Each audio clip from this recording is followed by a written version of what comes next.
graphics.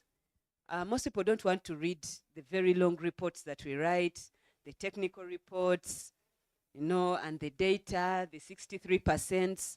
People don't understand them. But we also give you that tool that you can be able to post on your social media, which is an infographic that people can be able to relate to. And this is an example of one of the infographics. How many people participated? What was the question? And how did people relate? We find that when we post this on social media, people get more interested, and then you can even give them a link to the report to read further. So our talk shows are guided. We don't just come up with a talk show on teenage pregnancy. We run the poll question that gives us data, and that data we generate a very good radio script for the talk show. And remember, we've already trained the radio presenter about that topical issue. So they will follow that script, and then they will make sure that now, as they run the radio debates, they are guided and people are actually interested to listen to those exact topical issues that they suggested in the poll questions. We do a lot of monitoring and evaluation and learning. Sometimes we do follow-ups on ground. And I already talked about the call center interviews and the field work. Sometimes we go on ground and actually now do the real field work if it is really necessary. And then we also collect respondent demographic data. So on that topical issue, you will know maybe how many youth have participated in this poll question and what do they think about this issue. So most of that also comes through the report, but then we can also generate infographics around it.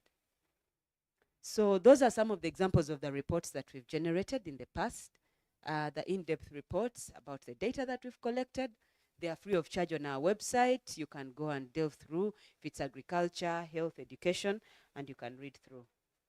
So what has been some of the impact? So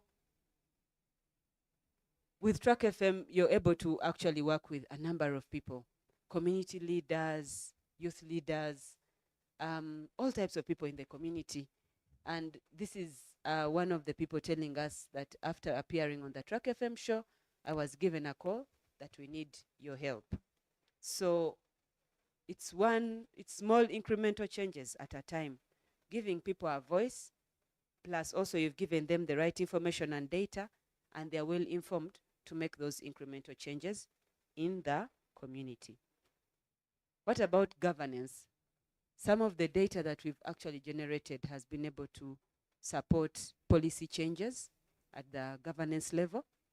And we all know that these days, most of the times when people are actually changing policy or writing policy, then they also don't have the right kind of data or representation from people in the grassroots. But then Track FM gives you that data for representation in the grassroots to make those particular changes of policy. Thank you very much.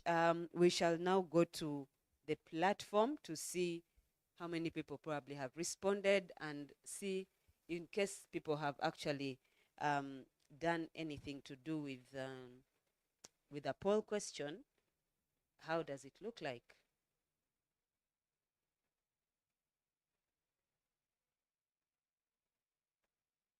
So our you can, I think he needs to show it. Our website is trackfm.org, and all you have to do, are you going to show? All you have to do now is to go to data dashboards. All campaigns that we have done are all there, and you can see all the data that we are able to present. So today, I think it's really the Innovation Festival. So you can see live how many people are participating.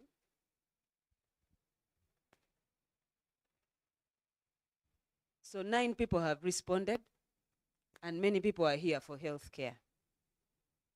So if we had added a gender, we could also know how many women have participated and how many men have participated. You can see that today we have a pseudo radio. Today we are using Radio Simba, but you can see as many radio stations as you are working with, and you can even aggregate the data according to the radio stations. And you can see the location response. all of us are around Wakiso and Kampala, which is very, very accurate for all of us. So that's how the platform works, and it's very easy to run a poll. And most of the work is really in creating the poll question to give us the right kind of data. Thank you very much.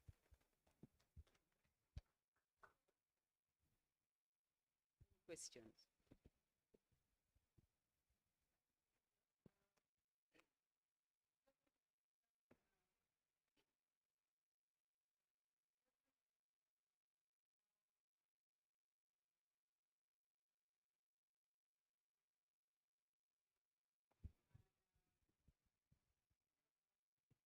They would like to capture the question.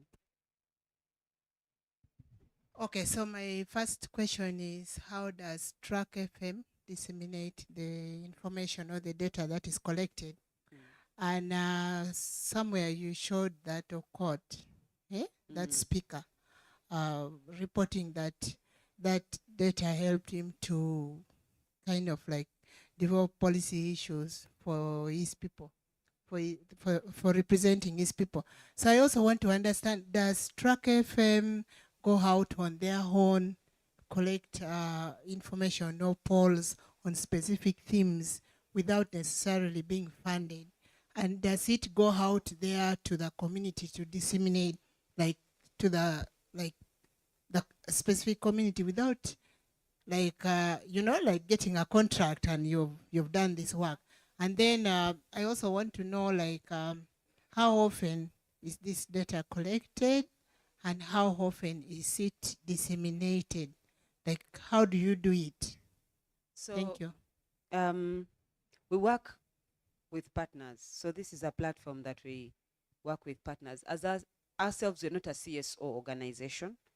We are just an NGO that has a platform for other people to be able to interact with. So we don't go out on our own and create our own poll questions, but we work with NGOs, CSOs, government partners to be able to run programs. On the website, you will see a caption reports. All reports are there, but most partners, what they do is they have more engagements on ground with people, with citizens at the grassroots with this data, and then probably that is when they come up with policy papers. So they continue beyond the report that we give them. They might not give us the feedback immediately, but we actually get to see it much later. Yeah. Thank you. Thank you very much.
Good morning, everyone.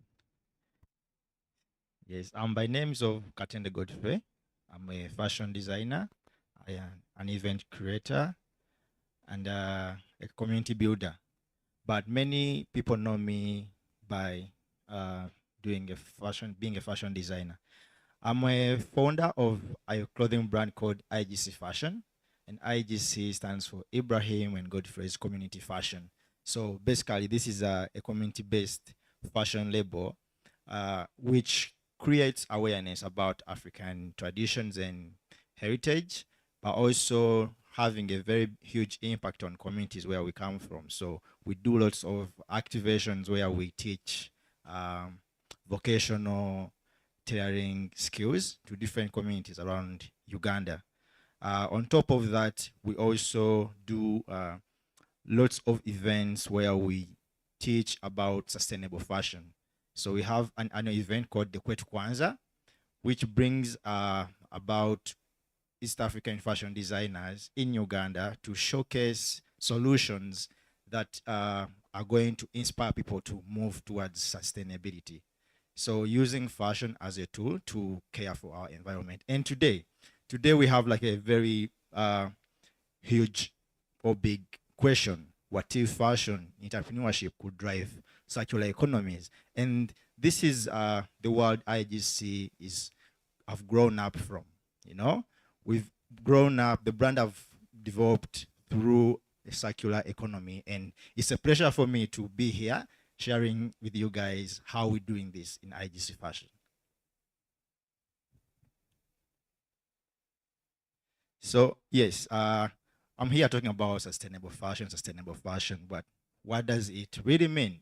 So sustainable fashion, this is a kind of fashion that is made basically to not harm the environment, or this is a kind of fashion which is in harmony with Mother Nature. And when we talk about circular economy, again, this is a kind of economy which is in rhythm with the environment. So a kind of economy which is not going to damage the environment. And me as a fashion designer, practicing what we call sustainable fashion and hearing a circular economy, these are two things which are really bond.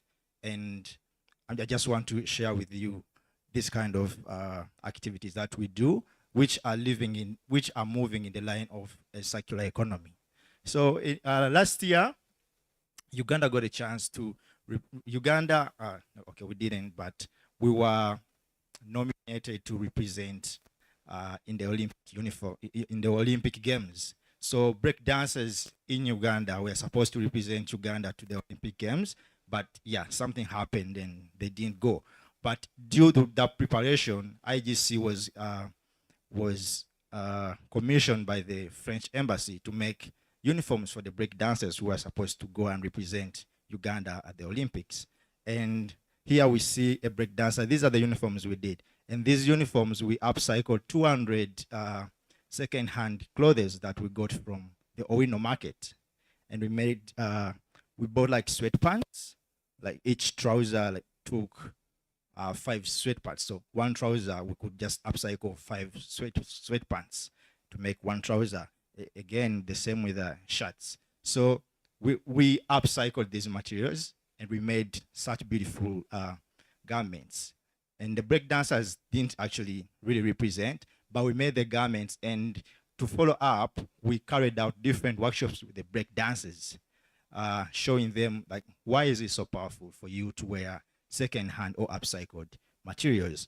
Why would a breakdancer be proud of actually championing the sustainable fashion or caring for the environment through what they wear when they break dance?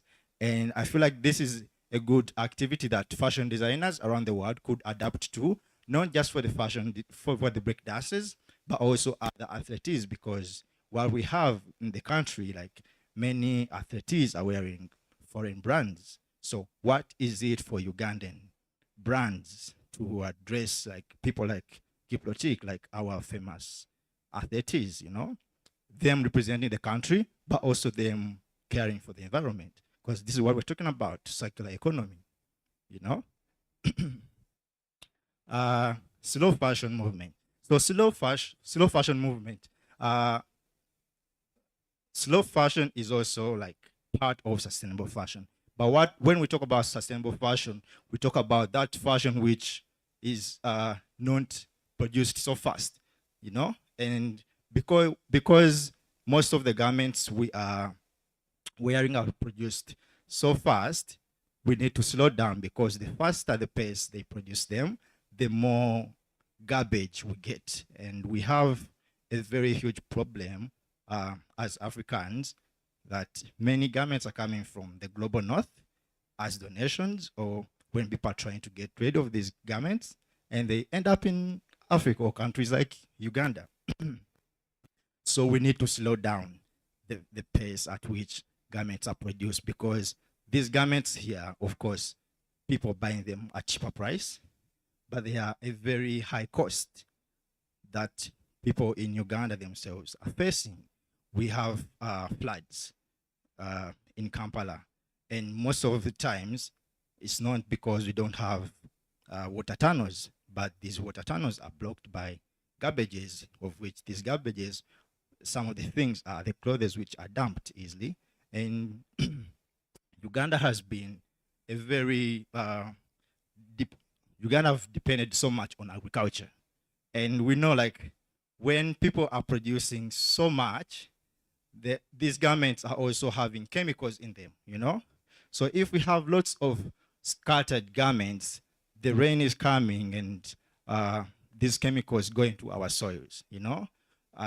In the next years to come, we will be not producing or not growing like healthy crops, and all this is these are effects that can be caused with the way we produce garments. So we are not saying people should not wear or should not have proper clothes, but we say the clothes that you buy, you have to be conscious like what is in those clothes, and you have to be conscious. Do you really need to buy like all the time clothes, or you want to pleasure like to treasure the little that you have and make it last for a longer? So you slow down. So this is a slow fashion movement, and we think if all designers within the country but also globally adapt to the slow fashion movement, the world is going to be at a better place. And yeah, we're talking about the circular economy. This is exactly what we mean by when you look at the fashion designer's lens, like we have to slow down. So IGC also does lots of things, like the fashion ciphers. So fashion cipher, these are events that we've been always doing in the communities. So since 2016, I myself and other fashion designers, other artists, we've moved like around Uganda. We went to Kitgum, we went to Kasese, Wakiso, Kisoro, like targeting communities which are less advantaged, I would say. Why do we go to these communities? Me, myself, as a fashion designer, I'm a self-taught fashion designer. So I didn't go to school to learn how to tailor. But I grew up in a community called Kazo, that's a suburb of Kampala. And I was always visiting different tailors, these ladies who we see tailoring alongside the street. So I could just go there and hang out, sit there, talk to them, and the moment they go off their machine, I could jump on, you know, and they could just give me this freely. So before I started doing fashion, I was like, when I started doing fashion, I was like, okay, there are so many people out there who who are not bold enough to approach someone for a free class. Also, maybe there are those people who maybe want to learn fashion, but they don't have the person to give them the skills. So when I started doing fashion like professionally, I was like, okay, there are people who may be in the same shoes as I was. So we initiated a program called the Fashion Cipher. So Fashion Cipher, I borrowed this word from hip hop. If there are MCs there, no, and break dancers, no.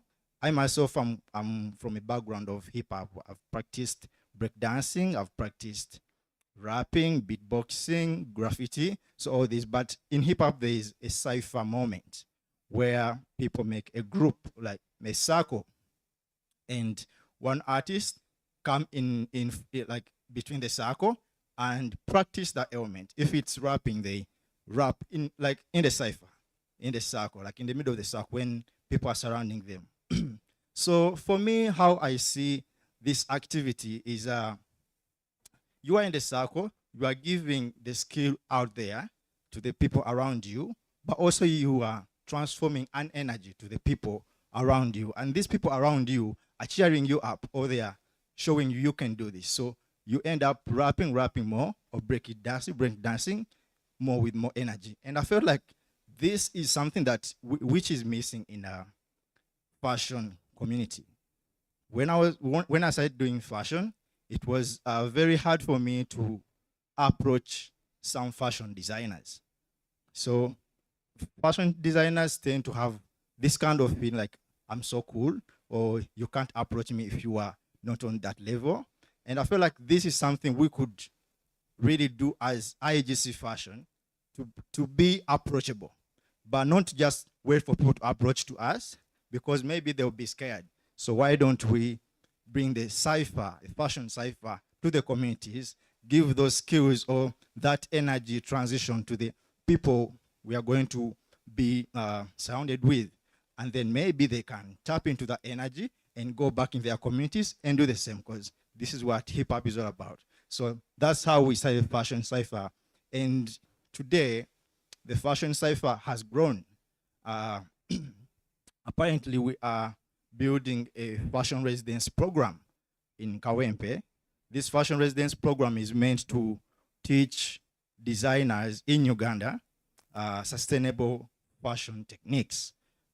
We talk about indigenous materials. We talk about natural materials sourced in Uganda, made in Uganda. So many designers don't know that we have actually nice materials or environmental friendly materials within the country, or they practice sustainable fashion, but they're not aware that actually this is what they do. So we created this space where fashion designers within Uganda will come, emerge together, and learn or get exposed to such knowledge. But not only the fashion designer in Uganda, we are also looking at global fashion designers, institutions like schools abroad that can really see this as a useful approach. So we are also like in a course of partnering with different schools, come them here and emerge with local artisans, but also international artisans. So we create like a fashion exchange program where everyone will be gaining from each. But this is through the Fashion Cipher program. Right now, it has been us moving in different communities, and it has developed into a fashion residency space where people are now going to be coming. Also, us getting like these designers from different communities and bringing them to Kawempe, and they go back and exchange the same knowledge with their community. So this is what IGC is really doing. And I feel like if designers approach the same way that we do, fashion industry could really be a circular economy. Next slide, please. I think we just, yeah, there. So why is it really so important for fashion to drive a circular economy? So with the fashion industry, fashion is one of the leading factors for environmental pollution. So fashion like takes the second position, if I'm not wrong. It's fuel industry and fashion.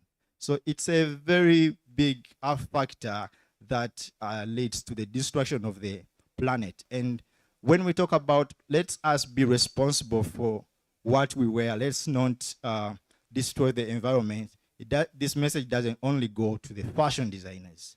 So many people misinterpret this message. This goes to the fashion designers, this goes to the consumers, this goes to the policymakers, because it's not only the fashion designers doing.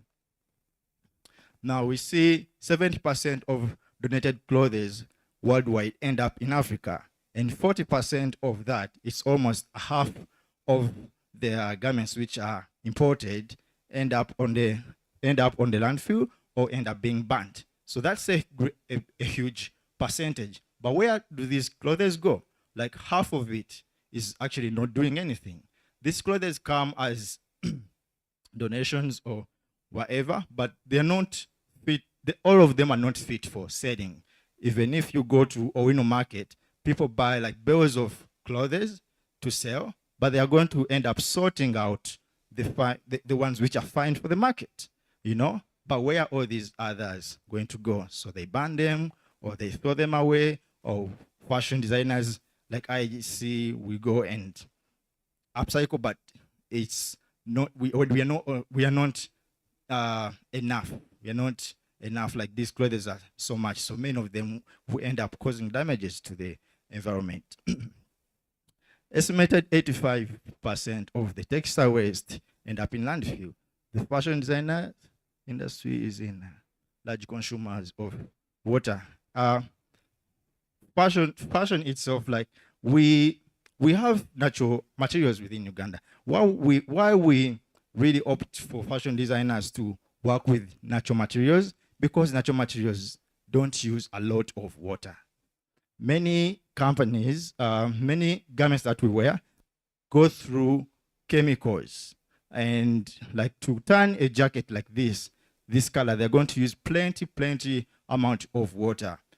There's no fiber which is green or black, so they are going to use a lot of water to tarnish this. But when they're using that, they're using also like lots of chemicals and all that. So when we put these garments on our bodies, or when we wash these clothes, we will get like plastic, microplastic into our bodies or into the water or into the gardens. And these are the things that we have to know as not just the fashion designers, but also people out there who are consuming the fashion.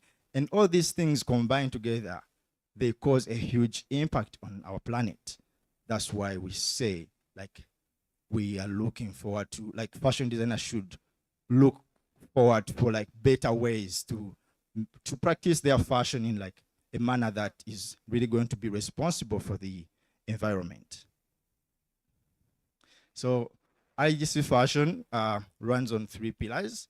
We care we care a lot about the climate, how we do lots of activations, workshops with fashion designers, with consumers, showing them why it's important for them to buy garments responsibly, showing fashion designers which are the best practices they should use when producing their garments.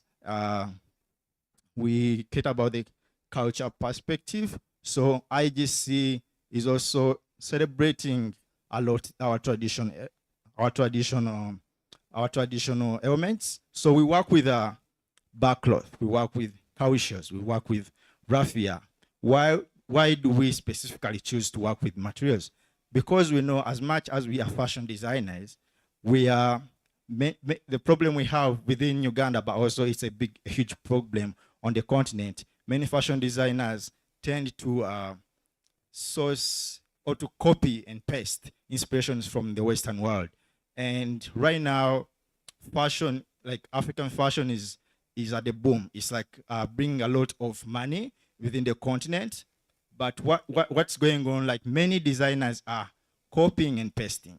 So we want to sell something. We want to find a market for our products. And the only way we are going to do that is sourcing inspirations through our stories, through our traditions.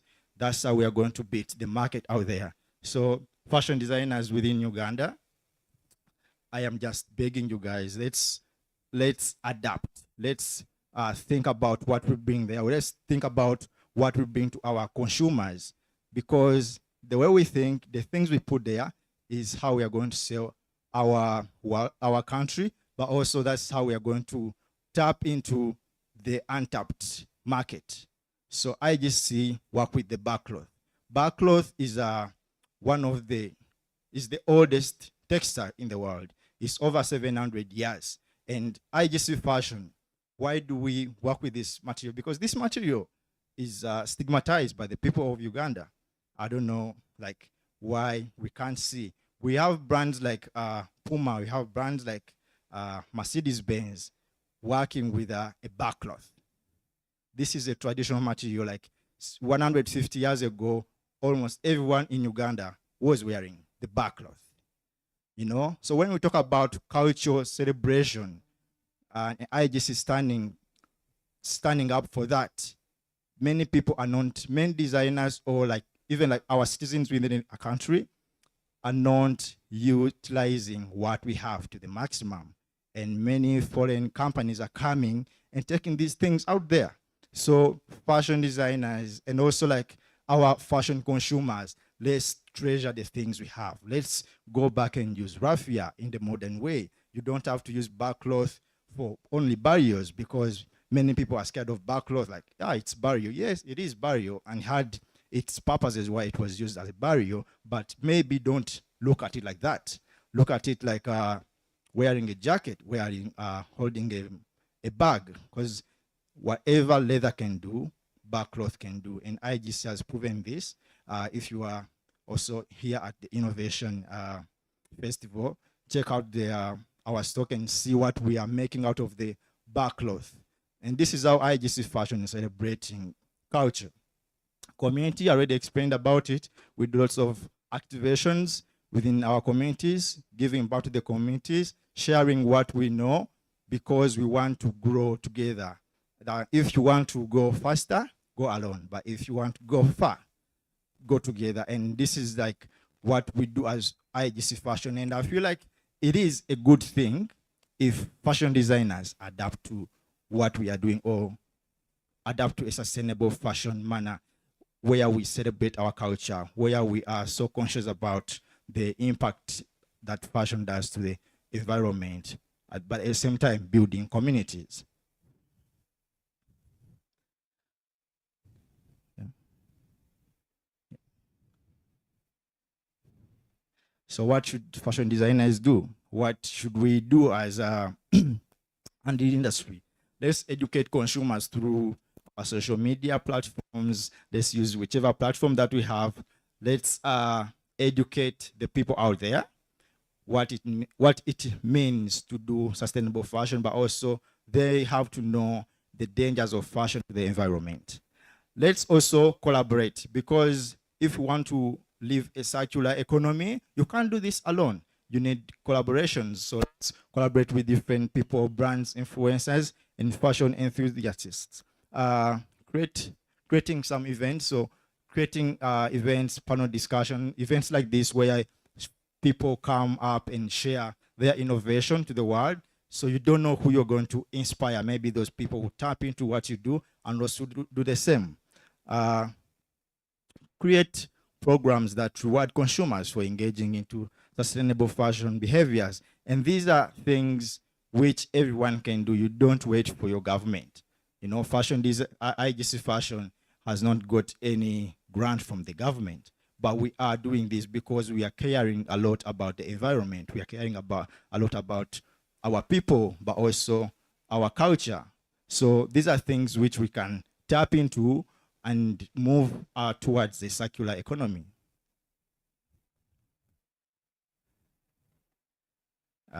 Yes, I am Katende Godfrey, a founder of IGC Fashion, and these are our social media handles. If you would want to reach out to us, we do. I am also, I forgot to say, but I'm also a country coordinator for Fashion Revolution Uganda, where we campaign and talk about sustainable fashion in the country.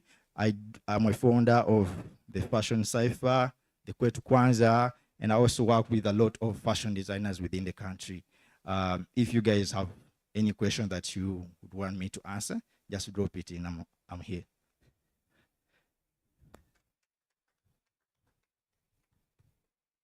Thank you.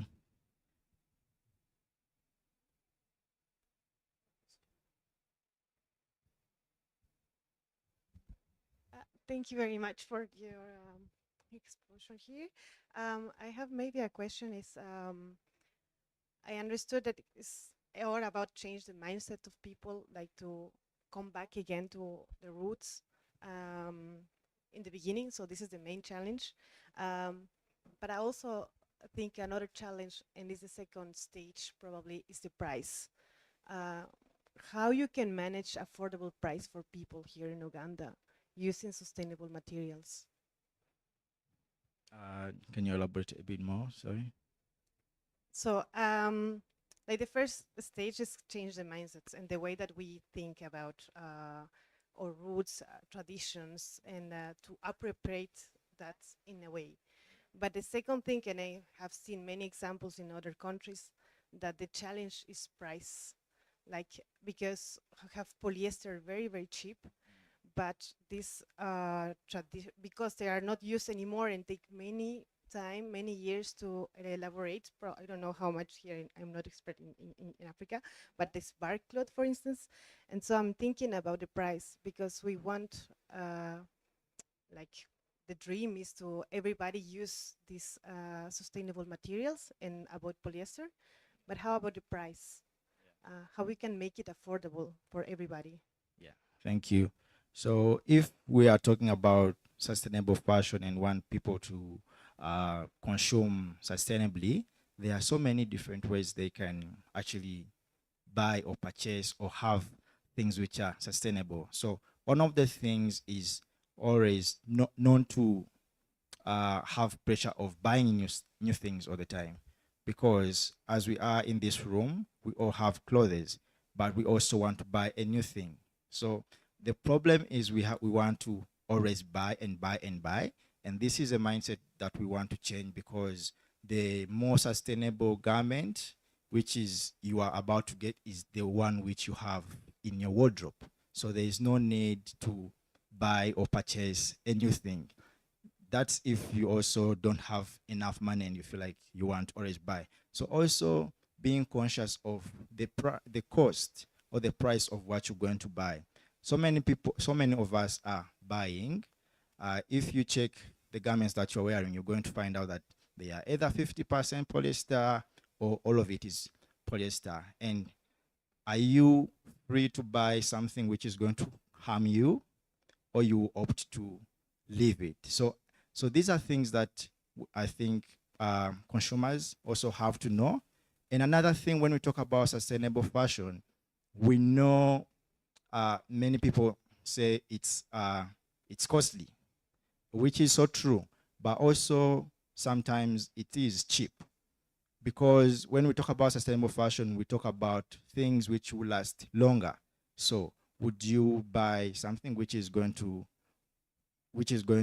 demolish the next day, or you would want to buy something which is going to last for longer? So when we are shopping sustainable, we also want to shop things which are going to last longer. So in the time where you would have bought 10 things which are cheaper, you have one thing which is going to last for longer. Another thing is adapting to upcycling or recycling. So many of us, when we have garments and they are damaged, we tend to think if I mend it, it's going to look weird, or people are going to think I'm poor. You know, this is a mindset that we have within the country. So many people will opt to throw this garment and buy another one. So we say the more sustainable garment that is there is the one that you already have. So show love to it. Like, also have products that mean a lot to you, and these are all ways which are cheaper to have a sustainable garment within your wardrobe. I don't know. Yeah, thank you.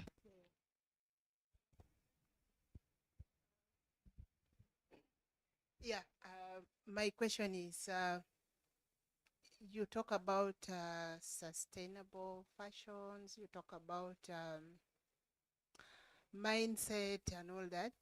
And in the room in the morning, you heard that Uganda as the young population, like you have a bigger population which is composed of young people. And so I'm just wondering, like, how does your message of sustainable fashion reach out to the young people out there? then the other thing that maybe I didn't get it from the beginning is when you talk about circular entrepreneurship, what is that? Is it, I don't know, I didn't get it. Maybe you could just help me try to understand, because in your explanation you talked about so many things. You talked about, you gave an example of music and all that. And the other thing that I keep on wondering is, I think out there, I don't know, I think out there I saw a back cloth, like something made out of back cloth. And yet in Uganda, it's our tradition, but also we are aware that Uganda is a very complicated country in terms of tradition, in terms of clans and culture and all that. And backcloth is typically for the Bagandans, yeah? So I'm just wondering, like, what if your company, because you talked about you did something in Kitgum, I don't know if I heard you well or it was approved. Yeah. But I'm just wondering how your company or your ideas try to incorporate the different contexts, the different cultural heritage and tradition, the different traditional wares of those days from the different groups that we have in Uganda. But then also, I really don't know if we still have very many backcloth in Uganda. So I'm a Ugandan, but I don't have very good information of what exactly the trees or whatever you pick the backcloth from. And what are we doing to make sure that if we're talking of backcloth, even the next generation after us will still find those backcloth and will still appreciate it without necessarily probably diminishing them?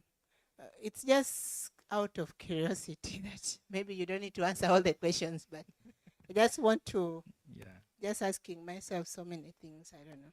Thank you so much.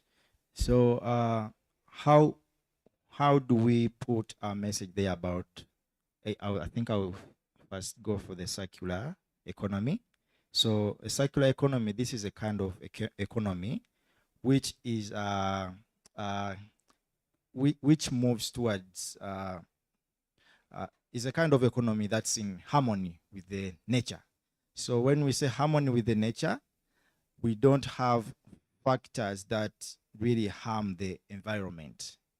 So that's a kind of economy. And we know the traditional industry, fashion industry, I'll just give an example in the fashion business because that's where I am.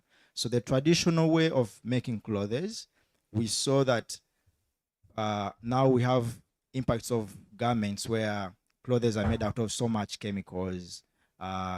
Clothes are made with lots of industries which are causing lots of fumes in the air. So all these factors are really harming the environment. That's non-circular. So that's, I think it's a linear economy. So a circular economy, when I'm, as a fashion designer, I'm practicing a circular economy where I say, okay, I don't have to produce garments which are going to harm the environment. So I go to use already produced materials which are old, and instead of buying a new fabric, I will say, let me go to Owino. So I'm not going to support our companies to produce new textiles. I'll go for old ones which are maybe at risk of being dumped or burnt. So I use that. When I use that, it's not going to be harming. Another thing is working with natural materials like backcloth. So backcloth, all the process of making it is really in harmony with Mother Nature. So it's not harming the environment. If we talk about the polyester, polyester comes from the fuel, so it's like oil. So it really goes through a lot of energy. They use a lot of energy and all those fumes and gases which are coming out when these materials are produced. It's not very environmental friendly. And when we talk about backcloth, you see remove the bark from the tree doesn't die, the tree produces another bark. So everything is in harmony, and you don't see a process at any stage where the environment is at risk. So that's a bit about the circular economy. And I think that's answered, right? Yeah, and you also related that to other companies, other industries. So how do we pass this message to the youths out there? We make garments which are more reflective to the youths, or to the Gen Z, as they say. So we know backcloth was used by then, like people could just wrap it here. That's a traditional way. So we have new ways how to present a backcloth to the youths today. So we make like jackets like this. I volunteer, Natalie, she's my operation officer. So all these stripes you see, they are backcloth. And this jacket is, the whole fabric is second hand. So if we give a touch of backcloth like that people are going to receive it so well, and youths are going to be intrigued to wear such garments because they are reflecting them in their now. So that's how we really promote, but also doing collaborations and events which are more friendly to the youths. So we have we work with musicians, we work with dancers. Last year we got a partnership with Nyege Nyege. Many youths like to go to Nyege Nyege. So we now curate a fashion exhibition alongside Nyege Nyege, where people who go to party, they have a chance also to come and tap into what we present. And what they find there is only educational materials about sustainable fashion. And this is how we present the sustainable fashion to the youths there. I kind of forgot the other question, but if you remember it, you can remind me.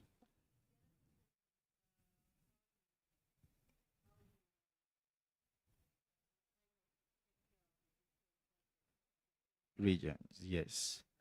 Yeah. So backcloth, yes, is Ugandan, but if you go back, is Bugandan. But if you go back in days, it's actually a fabric which was shared by the whole country. So many regions, Buganda used to exchange backcloth, but also teach in different regions around Uganda. So you can see that the Banyolo are claiming it, the Ankole people are also claiming it. So those are discussions which are behind there. But yes, it was a shared textile. But again, we not only work with backcloth, we work with raffia, we work with cow shells, and these are shared materials across the country.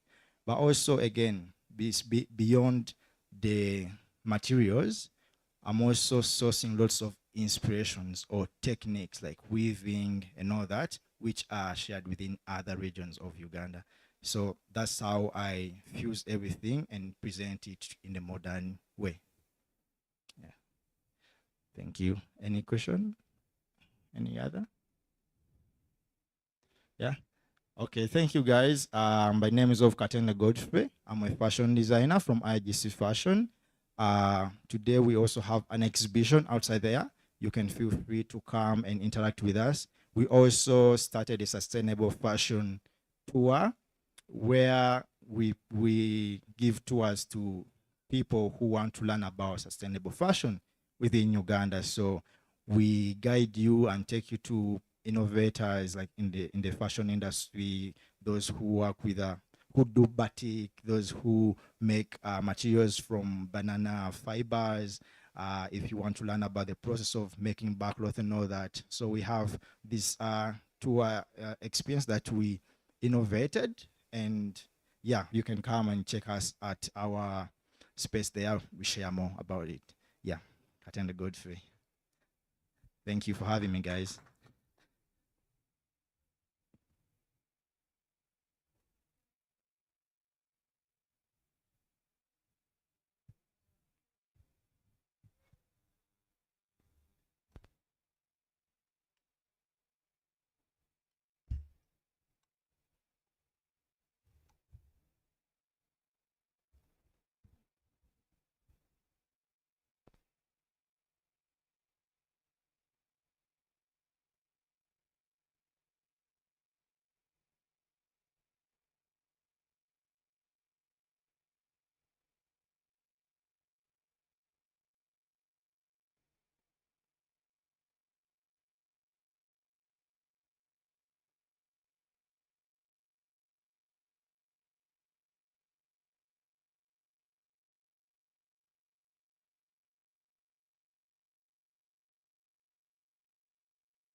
Good afternoon, everybody. Thank you so much for attending this this online workshop or presentations, whatever we are calling it. You're very welcome, and thank you for listening in. I pray that you will find this very, very engaging, that you will find it very helpful, very useful in your day-to-day activities and understanding of education. So I'm Esther Arinaitwe. I'm from New Vision. I'm the Media in Education Manager. And I'll just start off by telling you what we at New Vision are doing in the education space. First, of course, some of you might know that we have textbooks that are aligned with the new curriculum. They are very highly recommended and approved by the Ministry of Education. We put together a team of teachers, and they were very well vetted, and they came up with these books. And of course, we all know that we are a media house. We do newspapers. For today specifically, I'll be talking about newspapers in education. And yes, that's the program that we are talking about today. It's the program that I'm managing at New Vision, and currently we have a sponsor, Save the Children. We are working with to distribute 2,300 copies weekly to children in Karamoja and Acholi sub-regions. And when we distribute these newspapers and Toto magazines, we train teachers how to use them in the classroom to deliver the curriculum. We shall go on to see why the newspaper. First, go back up. I want us to look at these children, how excited they are to look at a newspaper in their classroom. We believe that newspapers break the monotony of textbooks and, teacher-learner conversations, and basically they stimulate learning. Okay, next slide. What is NIE? It's a global movement that promotes the use of newspapers in the classroom to deliver the curriculum, enabling learners to relate classroom knowledge to real-life situations, events, objects, places, and people. It's not a subject, so you don't go to a school and say NIE, the new subject. No, it's a support technique for delivering the curriculum as set by the NCDC. It's an exciting and innovative way of using the newspaper as a teaching and learning aid. Next, please. Why NIE? The newspaper is a living textbook. We always believe that it's like the cheapest textbook you can hand to a child at 2,000 shillings. Every issue has fresh and interesting information that's breaking the monotony of the textbook, discouraging rote learning, and instilling critical thinking in both the teachers and learners. When a teacher uses the same course book year in, year out, they will tend to cram the entire book, cover to cover. Same with the children. So they feel they no longer have anything new, anything fresh. The only thing you'll find is that learners will just start finding ways to feel stimulated, and then that's how they pick nicknames for the teachers and from the textbooks, because it's what they see every day.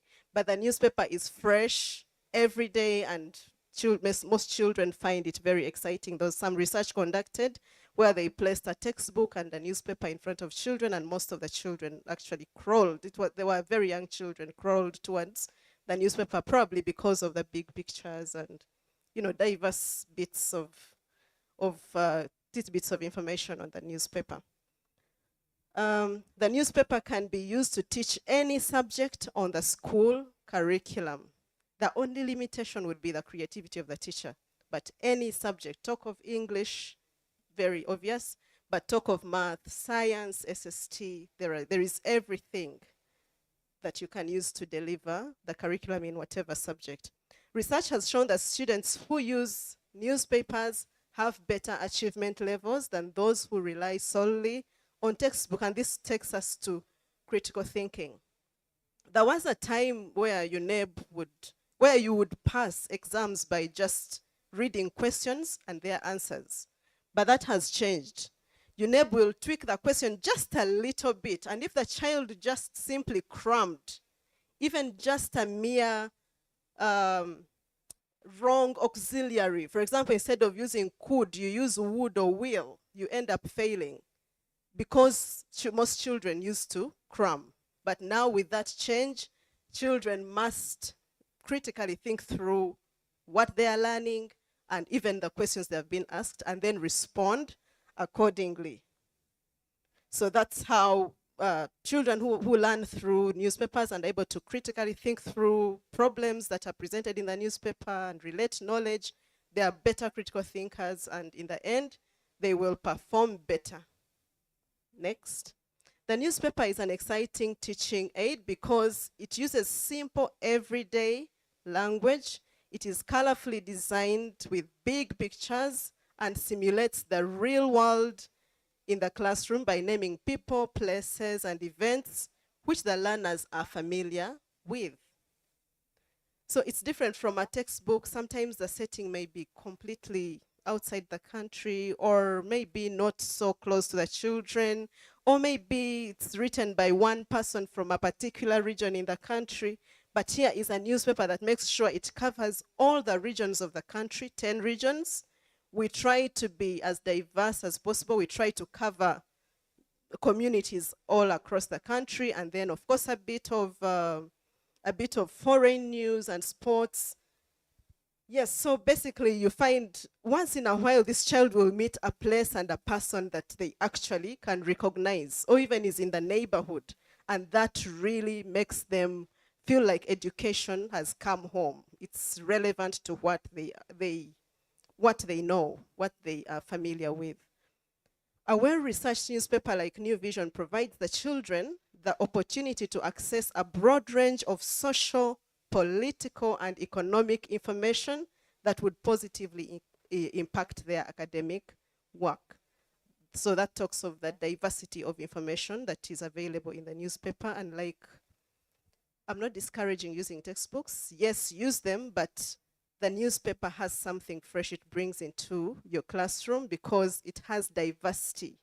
You may be intending to teach, say, science, but as you're teaching, the child might be able to see an English word, and they'll be like, okay, what word is this?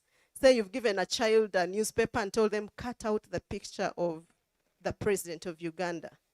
As he's cutting out that picture, might see Chagulanyi somewhere, might see the word halt somewhere, might see a new word, something, it's called incidental learning. You didn't intend to teach it, but the child learned it. And that's the kind of information that might help this child to pass when the questions get tweaked a little bit. Okay, next please. Why NIE? The newspaper has the potential to bridge the information access gap between privileged and underprivileged children, thereby leveling the ground for competition. Okay, how does it do that? First, it is quite affordable, but I understand that not many families will be able to put aside 2,000 shillings to buy a copy. But sometimes you find there are organizations that are willing to actually buy these copies. Maybe they cannot afford the textbooks, but they're able to buy newspapers for the children. So you find that children, even as far as Karamoja, as far as Acholi sub-region, they know what's happening around them. And what this does is that when a child accesses a newspaper, say, for example, the only elite person this child knew was their teacher at school, this time she's going to know, oh, there are politicians. I can actually grow up and become a doctor. I can be a nurse. I can be even an architect. Oh, there is even something called a rocket. So the exposure helps to bridge that gap between the elite children, probably most of them from the city, and then those in the far-flung places of the country. Okay, so leveling the ground just in information is a very big step in education. Then exposure to quality information also has the benefit of causing children to dream beyond their communities so that they can pursue diverse careers that they learn about in the newspaper. We've just talked about that. Because knowledge is so broad that it cannot be exhausted by a single syllabus, no matter how much NCDC tries to make the syllabus as comprehensive as they can, it cannot cover everything. That's why we encourage using the newspaper so that children can learn even beyond the limitations of the syllabus. Thank you. Let's go to the reading culture. We know so well how it has been said over and over, and a proverb has been made that if you want to hide anything from an African, you hide it in a book. You just put it in a book and they won't get it. But we want to change that, really. I believe it's changing for the better anyway. The poor reading culture among students in the country affects their academic performance and leading to low grades. The newspaper contains something of interest to everyone. I used to tell children, I am a teacher originally before I joined the media. So I used to tell children, never think you don't love to read. You've probably not met what you love to read. So when you get a newspaper, it has something for everybody. Some children are interested in cartoons, some are interested in sports, some are interested in news, some are interested in science, some are interested in agriculture, some are interested in rockets and space. So, in the end, really, there will be something this child will, as they scroll, there will be something they'll stop at and say, oh, what's this about? Even if they don't know how to read, they might get intrigued by the picture. And of course, that's just another way of learning. So the newspaper has a benefit of appealing to any level of the learner, and therefore can be used to teach any subject at any educational level. What's interesting is that a nursery school child will get this newspaper and actually be interested in something in it. A PhD holder will also pick it and definitely get something they're interested in. That's the power of news. The learner identifies with the newspaper and easily reads it even without feeling like they're being forced to read. Okay? Let's talk about the other benefits, the research that has been conducted. In a 3-year study of NIE in Volusia City in Florida, students who read newspapers showed significantly superior spelling and vocabulary skills and had a superior understanding of social issues to their counterparts who did not use newspapers. I believe that's quite obvious. You're just a mere few newspapers away from getting acquainted with everything happening around your country and the world. In another 6-week newspaper reading program with 13-year-old American students, 2/3 of the 743 students with reading problems had their performance improved by more than 1 grade. That's a very big achievement. And imagine it's just within 6 weeks. The power of reading and reading quality and diverse information. 10 students gained 2 years and 2 students gained more than 3 years. Now let's bring this research home. New Vision experimented with 4 upcountry schools that had never obtained a first and second grade. The NIE project did not only improve academic performance in national exams of the 4 schools, but also improved parental involvement in school affairs. Just parents thinking, oh, what's this new thing coming around? You know, there are regions, if you've traveled across this country, there are regions you reach and they are truly remote. So just a newspaper dropping in is a big deal. It's something that attracts parents to come to the school. And as they come, the teachers are also using their techniques to make sure that parents understand what their children are doing in school. And in the end, children got interested in what parents got interested in what their children were learning, and of course it helps to increase enrollment and even maintain it. Children tend to drop out less because the parents are now equally interested in their education. So you can see from this table, these are schools that had never got first and second grade, but you can see that they started getting some grades. This school had about 500 children, but they were able to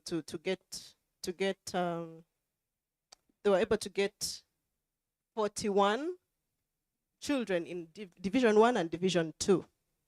This school, also Koit Primary School, I wonder which district is it? Is it Soroti?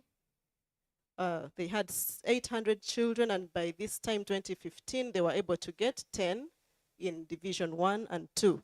Right from when the newspapers were introduced in 2012, they had 2, and they kept increasing like that. The same for the other schools. That's the impact of newspapers in education. And finally, for this section I just hope I've sold to you the idea of newspapers in education. But let's see what this person said, this newspaper said in 1795. And then you will know that actually this is not a new idea. It's just an idea that we need to push even further so that we reap the benefits, both for our children, for our country, and yeah, for the generations to come. Let's see the quotable quote. Do you wish your child to improve in reading solely? Give him a newspaper. It furnishes a variety, some parts of which must infallibly touch his fancy. Do you wish to instruct him in geography? Nothing will do so indelibly fix the relative situation of different places as the stories and events published in the papers. In time, do you wish to have him acquainted with the manners of the country or city, the mode of doing business, public or private? Or do you wish him to have a smattering of every kind of science, useful and amusing? Give him a newspaper. Newspapers are plenty and cheap, the cheapest book that can be bought. I just hope I've managed to sell newspapers in education to you. Implementation, this is how we usually implement the newspapers in education program, but there are always modifications whenever any school might pick interest in it. Of course, we've said it's a teaching tool that's fresh, exciting, and relevant every day. What problem were we trying to solve? Education that remains irrelevant to students and their community because of cram work, poor reading culture, boring and monotonous classrooms, and then poor grades. Those are the problems that we try to solve with NIE. The solution: a school procures 20 to 100 copies of the newspaper weekly, depending on the enrollment, and a team of trainers from New Vision trains teachers in NIE. The training session usually lasts about 2 hours. Teachers are equipped to make learning child-centered, participatory, fun, effective, and relevant to real life through NIE. The training team visits the schools to conduct support supervision to ensure that NIE yields maximum benefits. Okay. Impact, results and learnings. In addition to creating a reading culture, research shows that students who use newspapers have better achievement levels than those relying solely on textbooks. Research has found that by reading newspapers, children can gain a grade or 2 ahead of their current class. And budget, sustainability and scalability. A school requires about just 1.2 million. I believe it's really one of the most worthwhile ventures that a school can get That is annually. Depending on the school's enrollment, it can also go up to 6 million for an entire year. And this covers 20 to 100 copies of the New Vision weekly for 30 weeks in a year. And that's 10 weeks per term. Most schools can afford this, but for schools that cannot, the government and philanthropic organizations can support. Some schools may be hard to reach, but New Vision has a countrywide coverage and we can leverage that our distribution chain to be able to get to those schools. Call to action and collaboration. We call upon schools, the government, and organizations whose objectives is to boost the quality of education affordably, to partner with Vision Group to avail newspapers to children. That's really mostly the feedback from the field. You could read on your own, but yeah, children have learned to read. That's a head teacher saying children have learned to read. Incidental learning. Newspapers are exposing children to the world. Children are becoming more confident and improving with the question approach.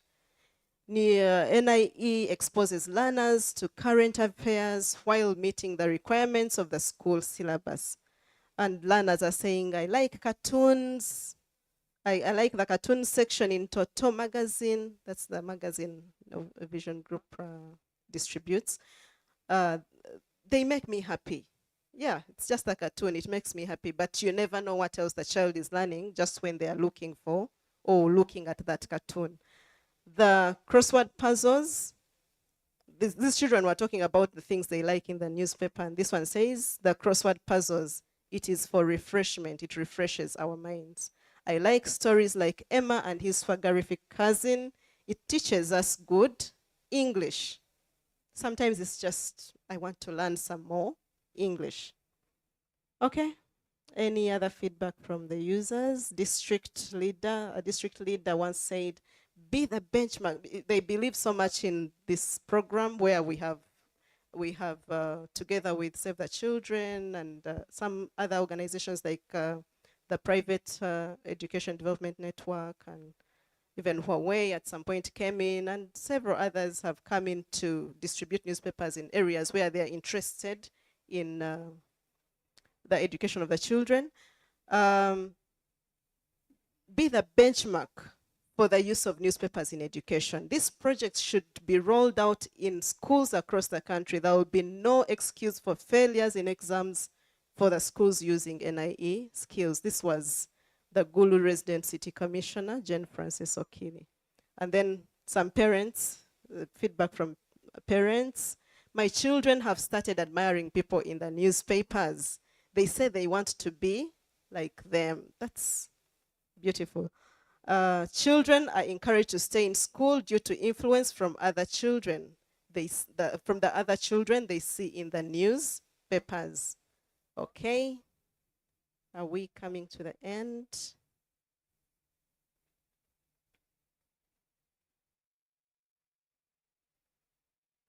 So basically, if you take nothing else from this session, really what we want to say is newspapers are the most affordable way to bring the world into your classroom so that children can relate knowledge to the real world and solve real world problems using the knowledge that you're equipping them with as a teacher. And make sure that if you're a teacher and you're listening in, when you get these newspapers, make sure they are in the hands of the children. Don't worry about storing them in the library.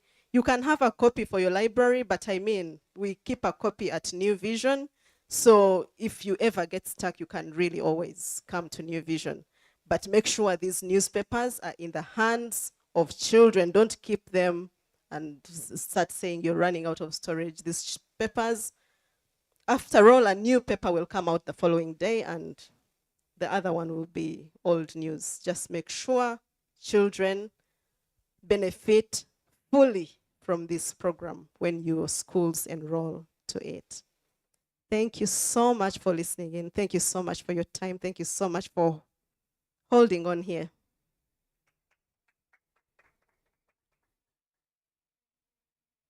Thank you.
Hi, Meg. Can you hear me?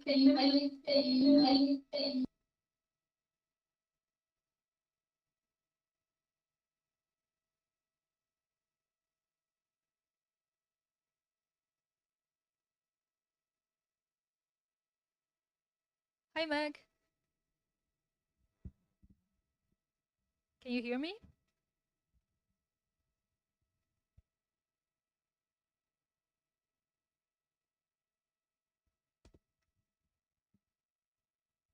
Hi, Meg. Are you there?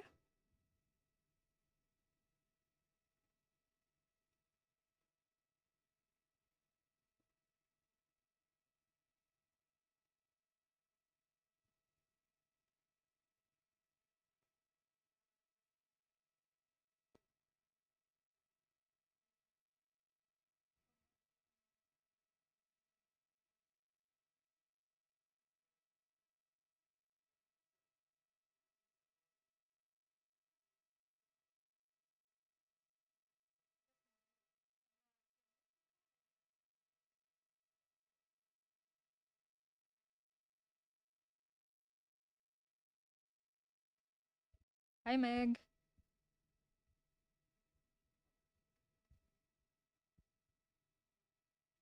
She can't hear.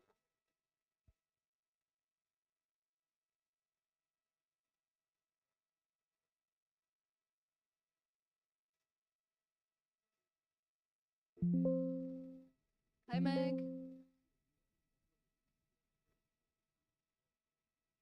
Is that something?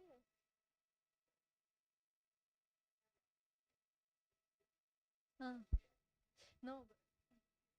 Hi, Meg. Hi, can you hear me? Yeah, I can hear you. And you? Can you hear us? Great, yes. Yeah.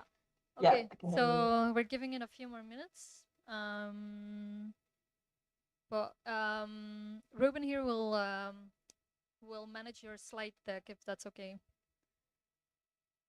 It's easier that way. Okay. Yeah. Okay, I think that's fine. Well, can I send you the notes then? Because that will roughly translate to where the slides need changing. The what? Can I send you my notes so that you'll know when to change the slide? Oh. No, you say you have notes so he can follow when he needs to change the slides, or? Yes. Yeah, or you can just say next or something maybe, because yeah, or There's going to be a lot of them. oh, Is that better than me sharing my screen? can she share her screen with her? Yeah, okay. Okay, it will be on the screen. Okay. Great. Okay, so you can just share your presentation on your screen. Okay, perfect. I think that might be easier. But Yeah. if you run into problems, let me know. No, yeah, okay, we'll let you know for sure. So first Frank will have a word and then it's you. And then if we're That's- a bit late, please just ask people to ask questions right away. You don't have to wait till the end of the session. Okay, yeah, that's fine. I mean, which do you prefer? Because I'm happy either way. It's up to you. Timing wise, because I know you have another meeting. Yeah, I mean, if I could leave at about 1 or as soon to 1 as possible, that would really help. I need to leave 1:30 at the absolute latest. So that's So yeah. maybe do that your is Q&A easier. immediately. Yeah. Okay, that's fine. I think my talk will be less than half an hour as well. It's probably more like 25 minutes. So there should be a bit of. That's fine. Thank you. Yes. Okay. Yeah. Great. Well, shall I turn my camera and mic off and I'll wait to be introduced? Yeah, that's fine. Yeah, great. Your face isn't visible on the screen, so don't worry. Okay, that's fine. That's what I was wondering. Great. Great. Okay. I have to.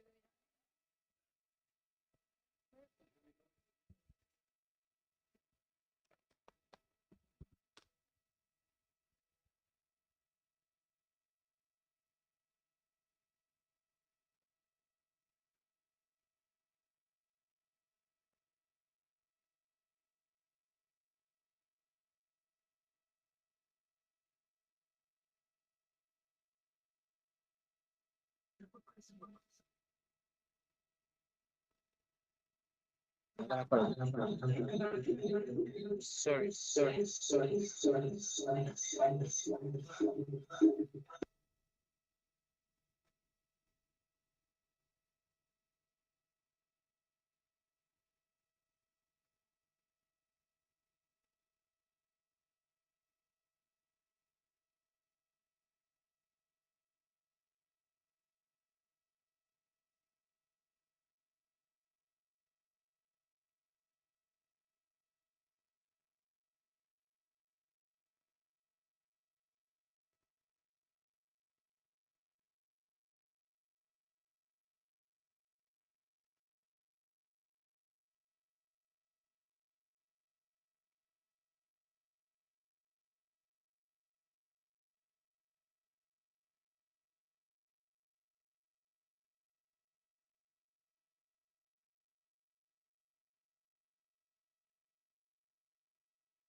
Okay, good afternoon.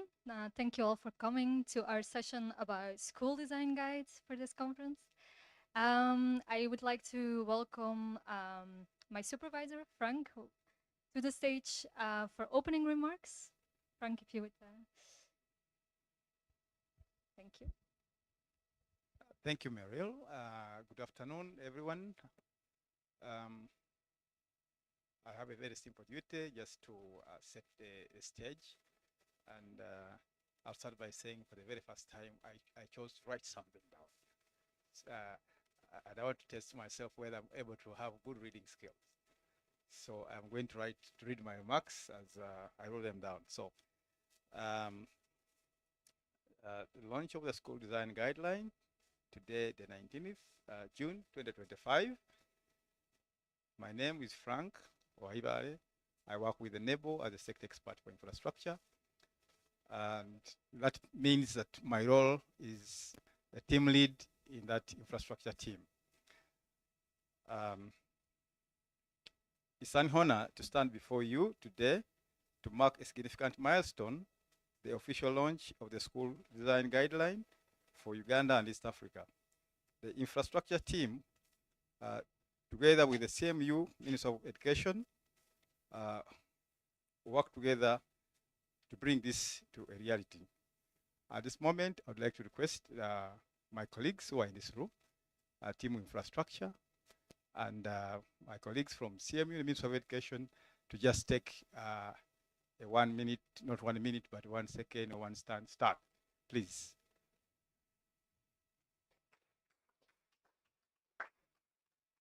So in the interest of time, I will not introduce them by name, but these are the colleagues who work with me in the infrastructure unit of NEBO to contribute to this work. This launch is not just the culmination of technical processes, but an embodiment of shared vision to reimagine what schools can be in a rapidly changing world.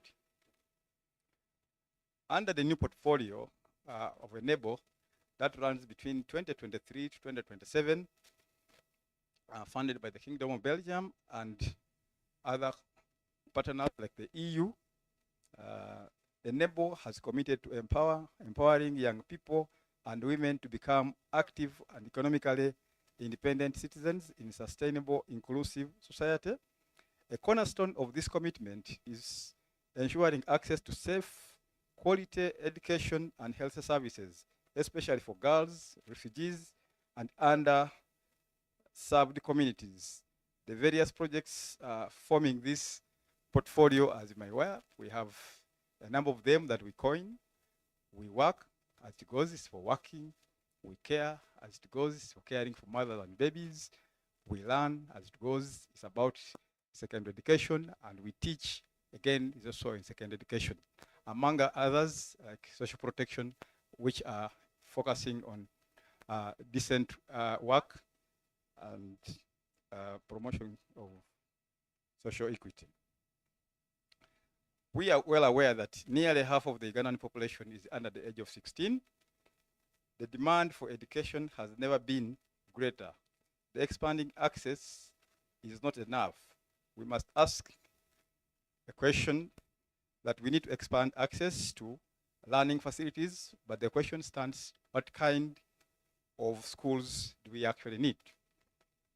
Working alongside the Ministry of Education and Sports, the Construction Management Unit, and the Felden Foundation and other partners of NEBO, spearheaded a collaborative research effort throughout East Africa. This inquiry, as we all are aware, culminated into a conference, international conference in the year 2024. The conference, which was held in Kampala, which brought together over 200 professionals from engineers, teachers, architects, policymakers, all united by a common cause, sharing the future of learning spaces. The School Design Guide we launched today is a product of that collective effort. It also goes beyond bricks and mortar. It is a practical, adaptable, and visionary tool for those designing, building schools in our region.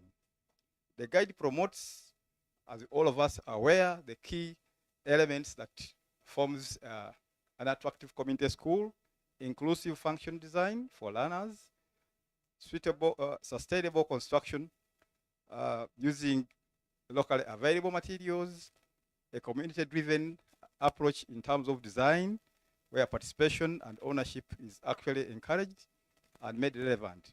Above all, the interest in using technological readiness for modern learning needs.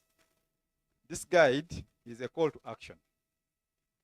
As we are all aware, a framework for creating schools that are not only resilient and resource efficient, but also nurturing, safe, and inspiring for every child or every student in our country, community, and East Africa at large. As we launch this today, we reaffirm our shared responsibility to build schools that reflect the dignity, diversity, and potential of our children, as this underscores human fairness. Let this guide serve as a compass to ensure that no learner is left behind, and that every school we design becomes a functional foundation for equity, empowerment, and excellence. With these remarks, ladies and gentlemen, I welcome you to this webinar, and back to the moderator for the day, Meryl. Thank you. Okay, so first I would like to introduce Meg Collin. She's been working on the guide for quite a while, and she's based in the UK, working for Fielden Foundation, so she will join us online. So let's check if everything goes well.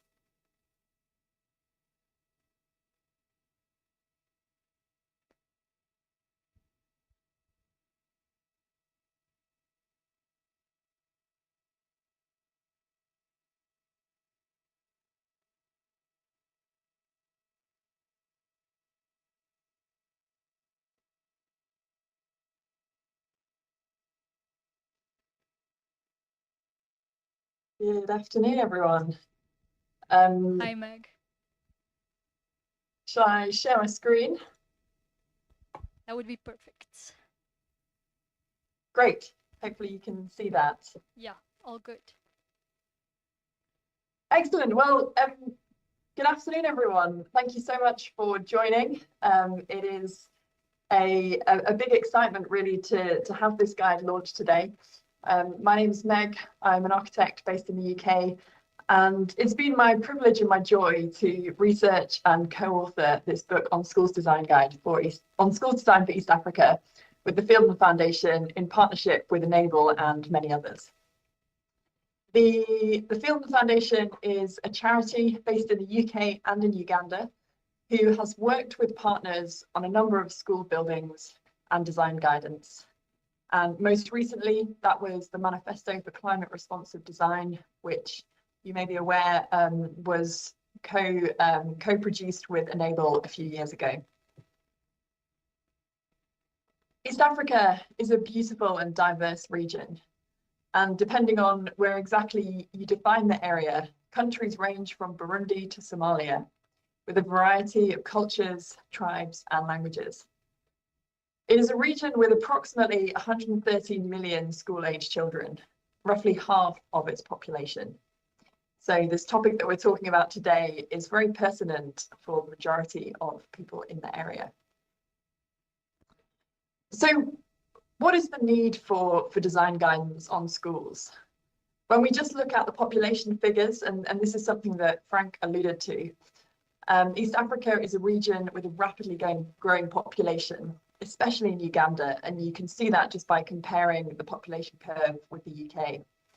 Uganda is in fact one of the top 10 countries in the world for rate of population growth. So what does that mean for schools? There are thousands of schools already built in Uganda, but we can begin to use this data to start to estimate how many new schools may be required in the next 5 years if we're to come close to meeting Sustainable Development Goal 4, which is all about ensuring inclusive, equitable, quality education and promoting lifelong learning opportunities for all. If we look to the right-hand side of this slide to the population pyramid. There are currently approximately 9.9 million primary school age children in Uganda. And just from a bit of analysis, I've used this to estimate how many classrooms might be required in the next 5 years. So if we bear in mind that an estimated 1.6 million primary school age children are currently out of school, and due to population increase over the next 5 years, we're likely to see an additional 2 million children. And if we take the current class sizes of approximately 75 and reduce them to 45, we can estimate that there may be the need for about 170,000 classrooms in the next 5 years. And this is just for primary and just for Uganda. So it doesn't take into account secondary or preschool or any of the other countries. So it's a pretty huge number, and I've calculated it as classrooms. You could look at schools or different metrics. But some of you might be thinking, well, if you've got 170,000 new classrooms, you need 170,000 new teachers. And there are many components of a successful education. Without any scientific backing, I'm going to hazard a guess that at best, architecture is only 15% of the problem and therefore the solution. But we also need to address issues such as shortage of teachers, funding, and social context. But what is notable is that these other issues have the potential to change, possibly rapidly, where the built environment may be the only thing that lasts longer than a decade, and we would hope that it will last several. Not only that, but the built environment is extremely resource intensive, pouring billions of tons of carbon into the ground each year and using increasing amounts of power in operational use. So this guide focuses on the built environment of schools, but I know that lots of others are also doing very important work looking at the other aspects of improving education. It's not just about the numbers. The fieldwork period involved visiting over 40 schools in Rwanda and Uganda. We took objective notes using standardized criteria, but we also spent time learning from the staff and students in these schools. This helped us to gain valuable insights into the challenges and opportunities that schools face. We saw examples of innovative and creative solutions, as well as how resource constraints can sometimes act as barriers. The range of schools, as you can see from the pictures, was huge. And it included this remote single stream community funded school with classes up to P7 in southwestern Uganda.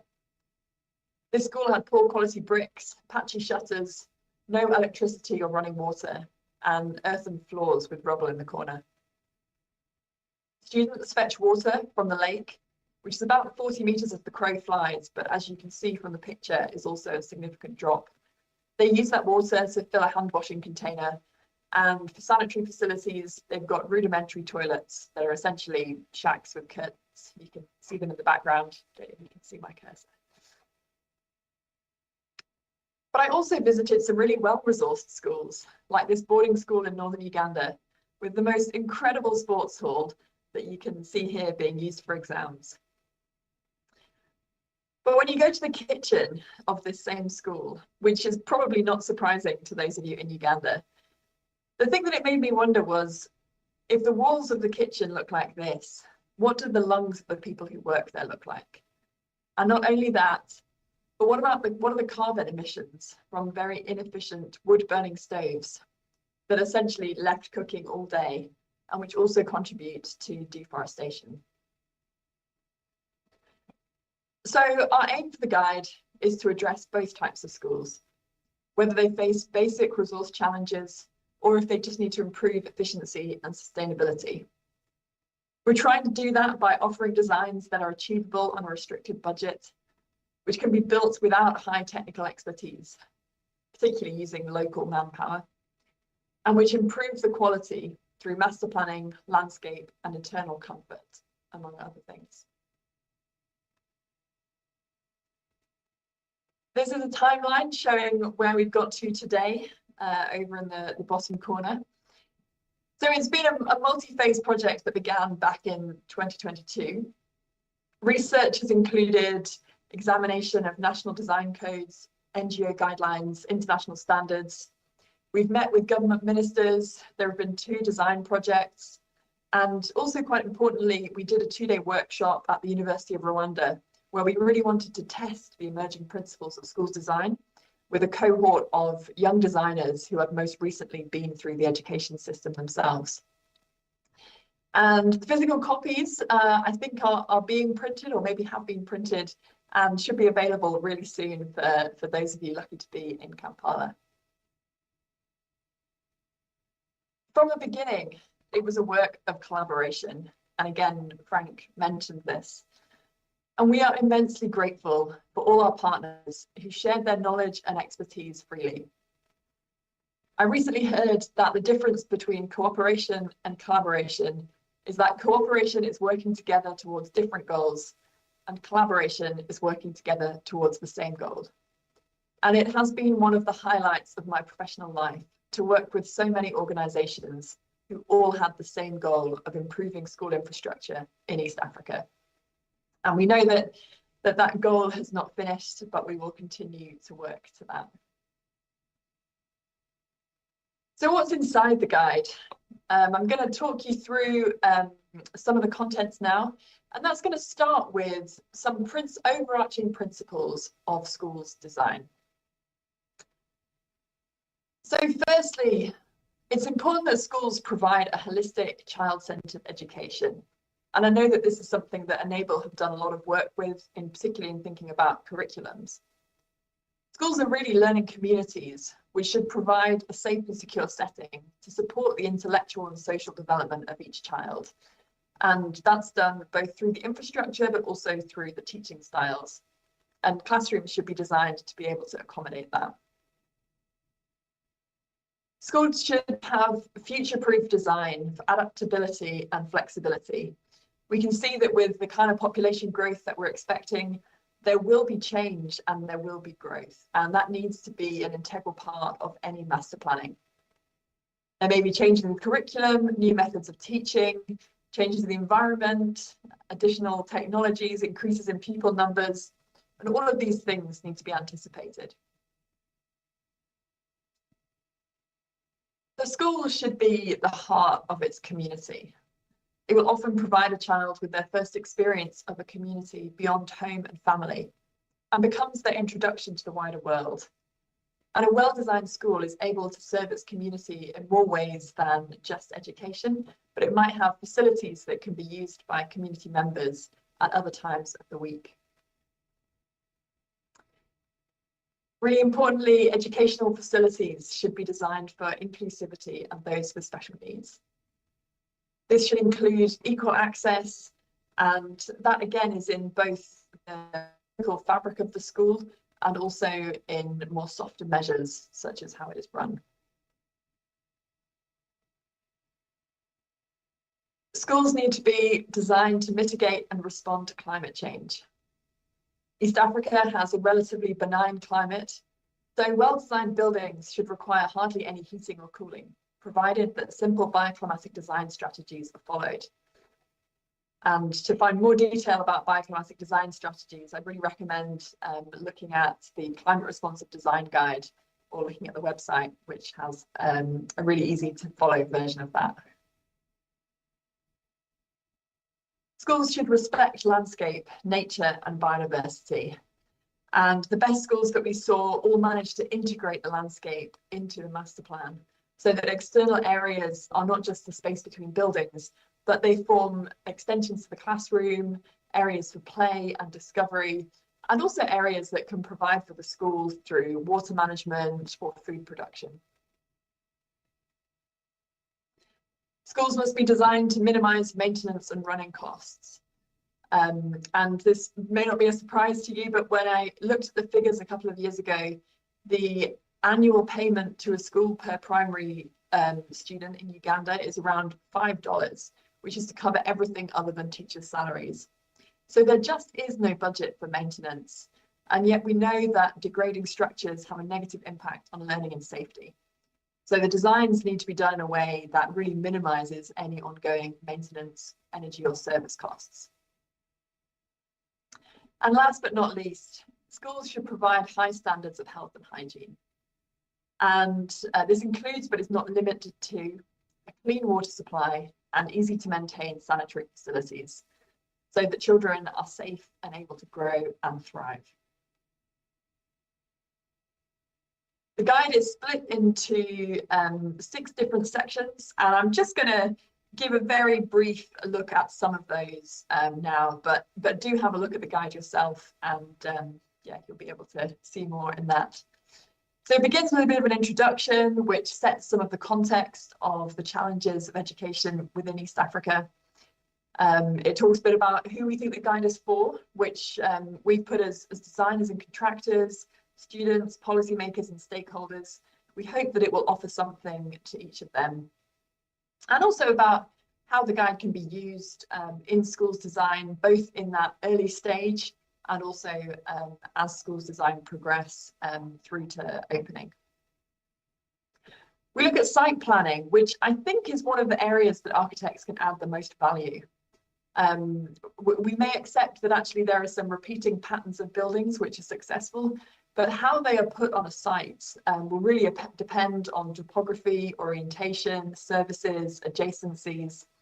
And so it's really important to have a good understanding of the area beyond the site as well as the site itself. We look at different elements of schools design, and that starts at preschool and goes right the way through to vocational, including specialist subjects like science and music.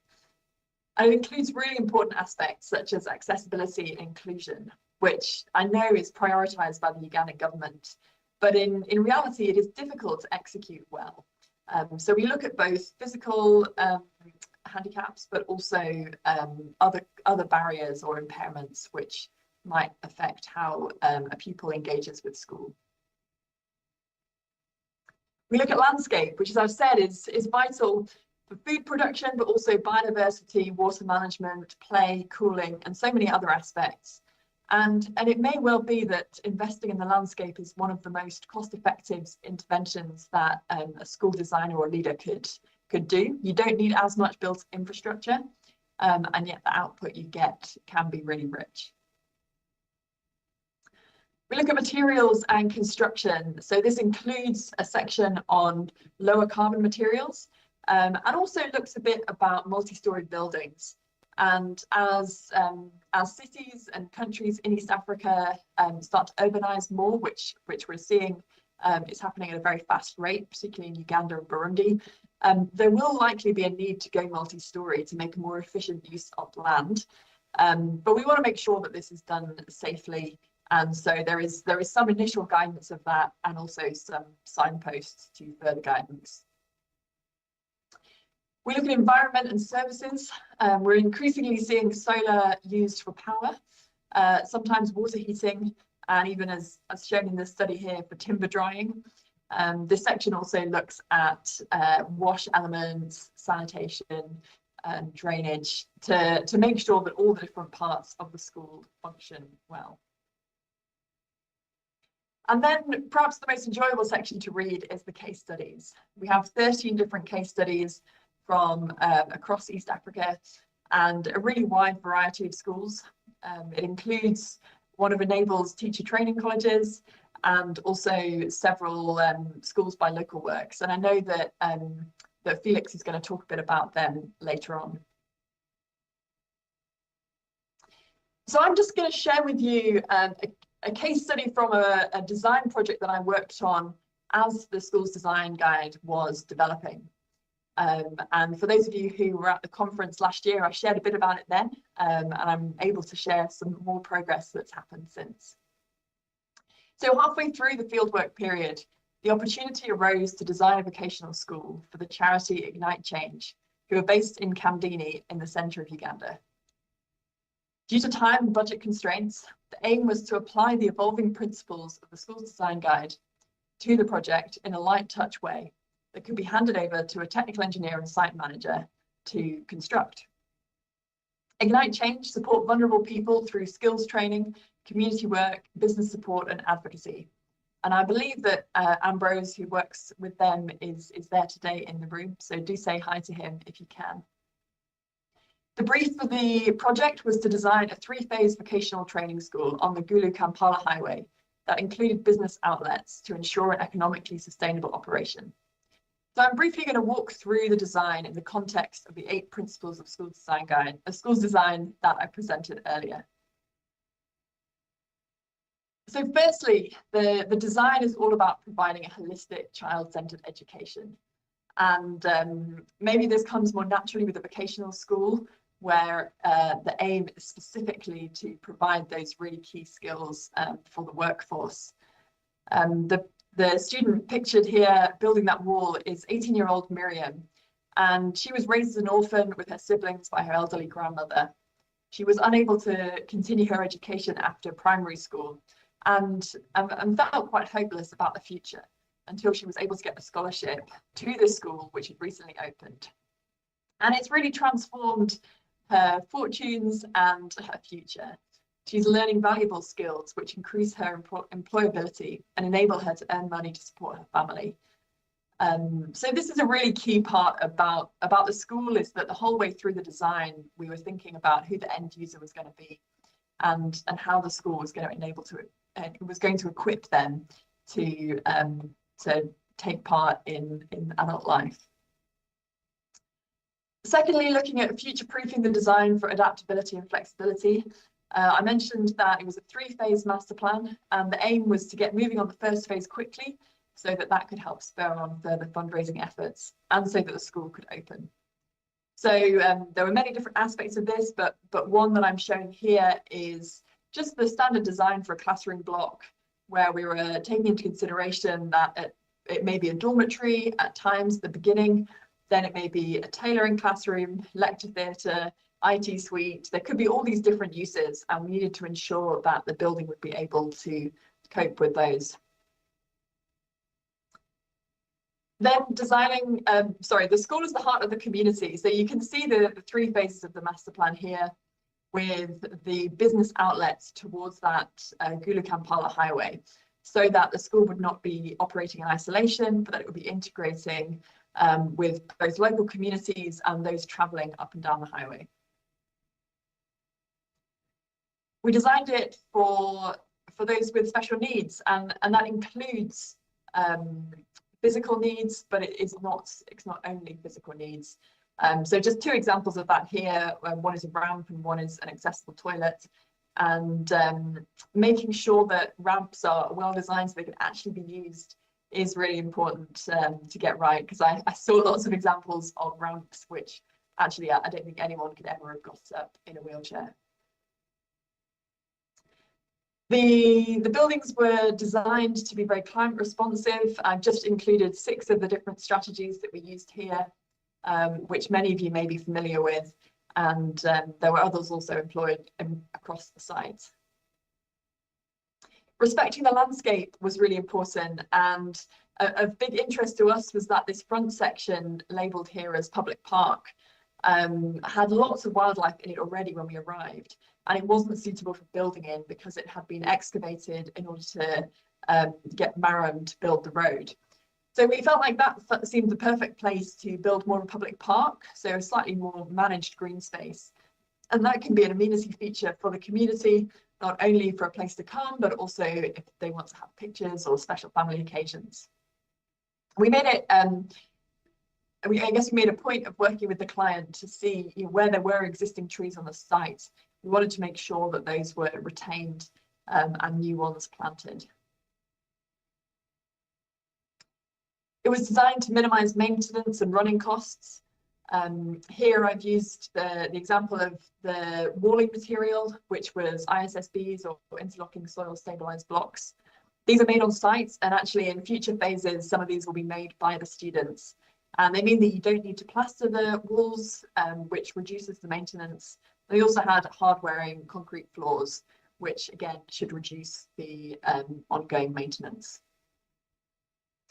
And then finally, providing a high standard of health and hygiene. And this picture really shows several steps back from the end product of good health and hygiene.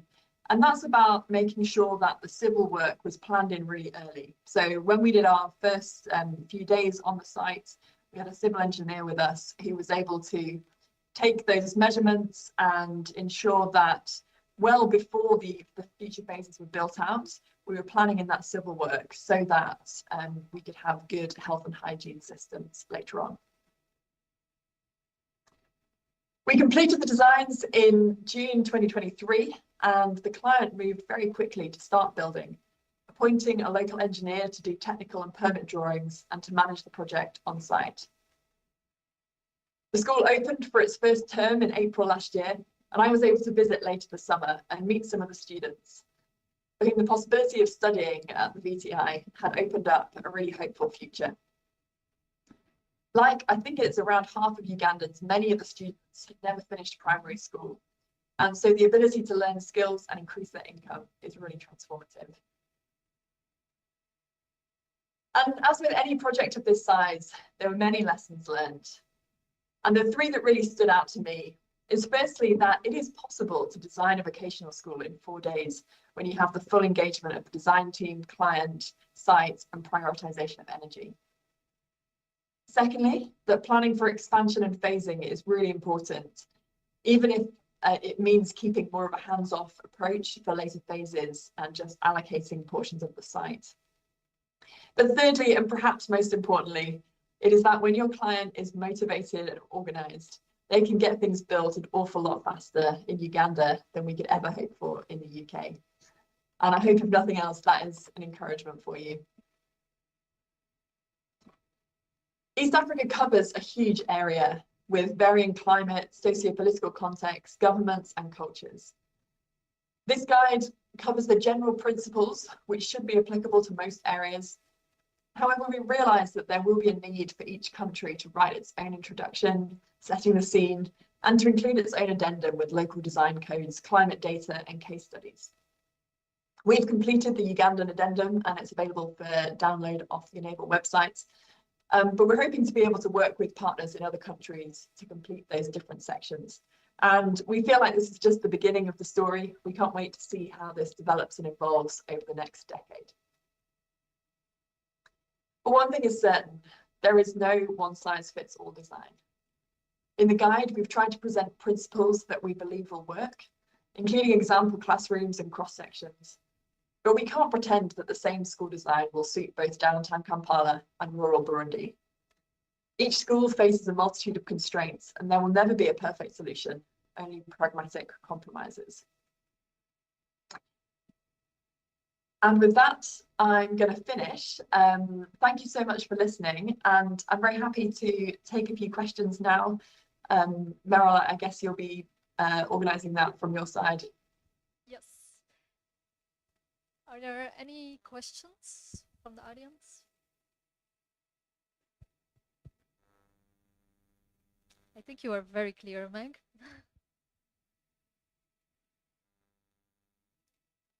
Okay. I don't think there's any questions for now. Yeah. Thank you very much, Meg, for the presentation. I just took note of a few things, yeah? And the most critical one being incorporating the community in the designs and the final work that we do. And why I picked up that aspect is because of the fact that oftentimes when we do development projects or work, we are doing all that work in the communities. And in those communities, lately there's something we've incorporated in Enable programs called social behavior communication change, where we try to get knowledge, attitude, practices of the communities that we are working in before we actually go to do the work there. Because their response to what we have done is very critical. Because we work in national institutions, you find that we have students from different places. So for instance, in a health training institution like in Hoima, you'll find students coming from Jinja, Mbale, Karamoja, Hoima, maybe Masaka, etc. And what does that mean? The institution itself has knowledge of the fact that we have to thrive and exist in this community. The community is, on the other hand, thinking, why are all these people who are not from Hoima here in our space? And I think we've experienced that, especially in areas like in Karamoja, where you see you put an intervention, an infrastructure intervention, and the way people respond to it sometimes is not positive. So I like the fact that you brought out the issue of incorporating the community and their ideas, or the background of that community into the designs. It's very, very important. Yeah, on top of what we do for sustainability and climate responsiveness. Thank you very much. Thank you. Yeah, I completely agree. And I think, I mean, as architects, we often rely on our clients to do some of that community work and understanding the community. Certainly that happened when we worked with Ignite Change, that the client was the one who was really rooted in the community. And then our role is to listen to that and think about how that applies to the spatial answers. But yeah, it's really good to hear the work that Enable is doing in that area, because it's complicated and it's difficult to get right. And you know, we have exactly the same problems in the UK with really wanting to engage the community and solve problems for them. But doing that in a way which works for everyone is very difficult. Thank you. Great. Thanks. Any? Yeah. Thank you very much, Meg, for a well-laid and able presentation. I just want to roll your mind a bit in terms of how would you talk to us or to members attending here and those online, the role of the experts in the design process in this context of community-driven processes.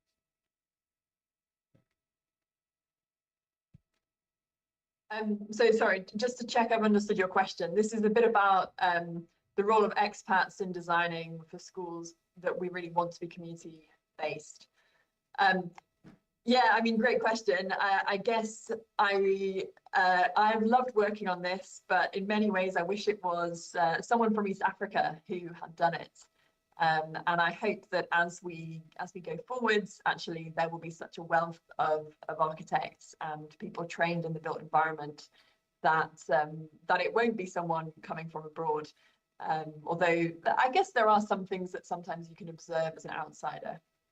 I think I'd say with design, the ideal option for designing schools and any building for a community is that it is local design professionals who take a lead on that. I think in terms of the numbers of architects in Uganda, that is really challenging. I think there are about 300 registered architects and probably several hundred other graduate architects, but for a country with a population of 48 million that is urbanizing at a rate of 7% a year, that's really challenging. So I guess maybe the role of expats at the moment is a bit about filling a capacity gap and helping train up and work with local design professionals. But it was really important that in the production of the guide, actually we worked with a lot of very good East African architects and people working in those professions. So it certainly wasn't solely us who were coming up with these things. Lots of the guidance was based off what things that other people were already doing or had already written. I don't know if that answers your question. I think it's a really tricky one, basically, and yeah, we haven't got to a perfect outcome at the moment. Thank you. I'm Robert Kato from the Ministry of Education and Sports. Mine maybe is just a bit of caution that while we are designing, I had like 4 days, that's a very short period. We need these drawings and everything approved by the local governments and the central government so that these institutions can be licensed. Because now if we don't have those approved drawings, it may be hard. So as we work, even using the local materials, we must make sure they meet all guidelines of Ministry of Works and the local authorities so that we can have the approvals left behind and even the proposals of how we shall complete the phased works, because we have seen so many phased works for 10 or 20 years, they remain at that phase. Thank you. Thank you. Yes, and perhaps saying the whole thing was done in 4 days was a bit misleading. We had 4 days on site, and the majority of the design was done then. But we then spent probably 3 weeks tidying up our drawings up to kind of detailed concept level, at which point they were handed over to a local engineer who drew up the construction and permit drawings. So we didn't do the permit drawings, that was a local engineer who did that. Great, thank you, Meg. Unless there are any other questions, I'll invite Felix Holland from Local Works to the stage. After some background and some more information on the guide, we are very happy to have two speakers who will share about the practice and who are also case studies in the guide. So you can find more information there. But here we have Felix. Thank you for coming. Thank you very much, and good afternoon, everyone.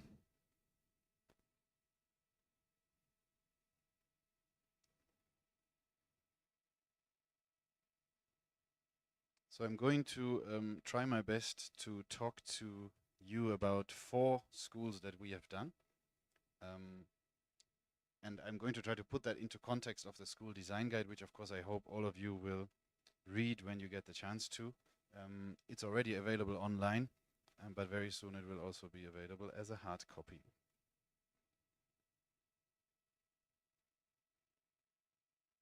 I can already start without the presentation. My presentation has the title, What If We Could Build All of Uganda's 8,000 Missing Schools Using Local Regenerative Materials. You notice that I refer to 8,000 schools. That's an enable figure, enable estimate. Actually, if you listen carefully, Meg estimates this number to be higher. She talks more about sort of double that figure. We don't quite know is the answer, but let's just start with the 8,000. What if we could build all those using local regenerative materials? Is there somewhere for me to click? Or no, next please. And why do we do this? Why local regenerative? Because of this, 38% of the global carbon emissions can be attributed to construction. That is not only the building of buildings, that's also the operation of building, although we should be mindful of the fact that in East Africa, for us, our primary consideration should be on the construction of buildings. In other words, the embodied energy that is in these buildings, because operationally, we're using very little energy, especially if you think of a typical Ugandan rural day school. Cooking is the big issue. Everything else, actually, there's no cooling, there's no heating, and therefore there's very little operational energy. How do we do this best?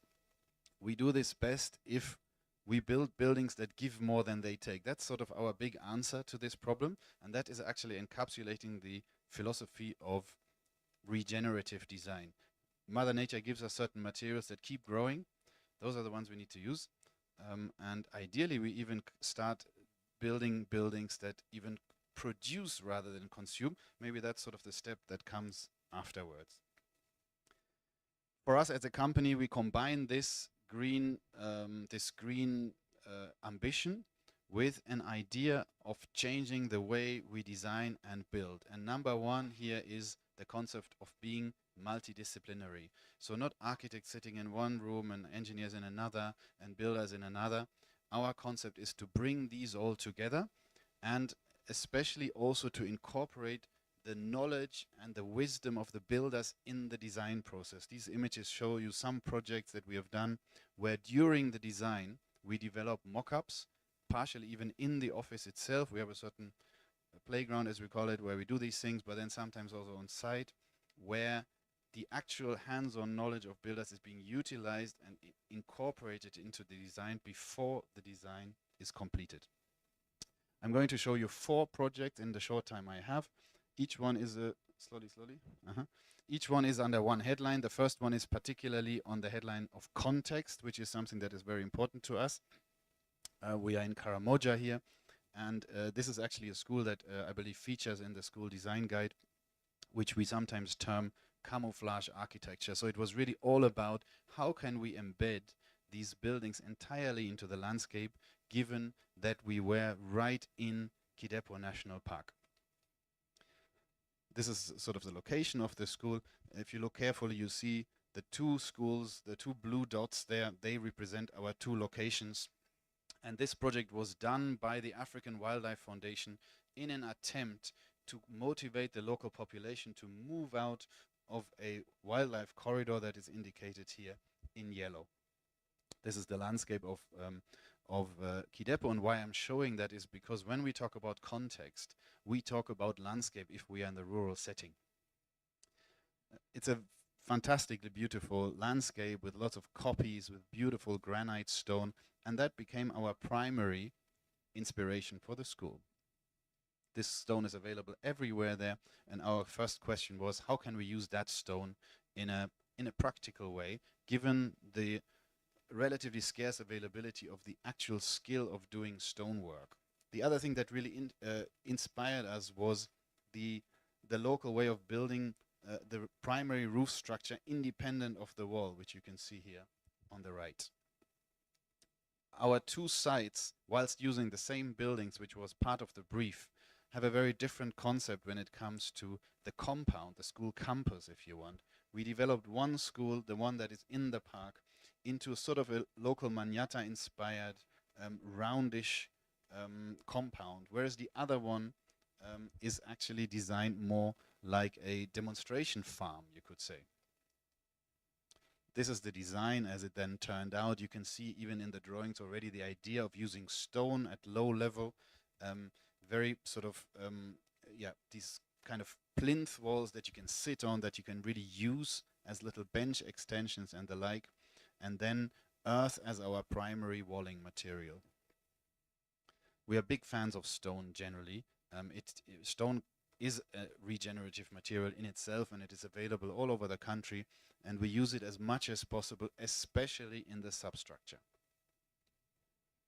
And then compressed earth blocks, not the interlocking type, but the same material, in other words, stabilized soil blocks made on site with hand presses, and then some interesting details of how we dealt with a ring beam by making these C-shaped channel blocks. In this case, we ended up with a very lightweight steel roof. There were lots of termites on site, so we felt like the primary structure, we did not want to go the timber route. But even then, when you do use high carbon materials such as steel, you can still try to design them to be as light as absolutely possible. So these are really little angle lines that you would ordinarily use for windows or doors.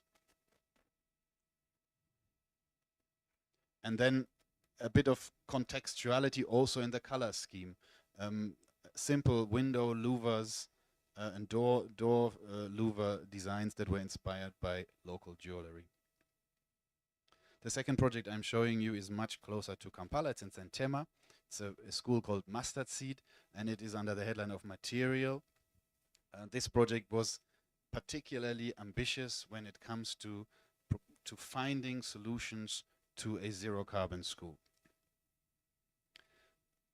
The client was a very ambitious local and UK-based NGO that has a very strong educational philosophy that they wanted to be expressed in the architecture as well. And we did quite a lot of very early pre-design workshops with that group. And on the right are sort of some conceptual sketches involving walls that don't quite touch the roofs, roof shapes that are particularly home-like, almost like a child would draw a house, undulating walls, and room spatial concepts that sort of create a lot of flexibility between indoor and outdoor spaces. And this is how the floor plan looks. There's not much rectangular stuff going on in this building. Each classroom is different.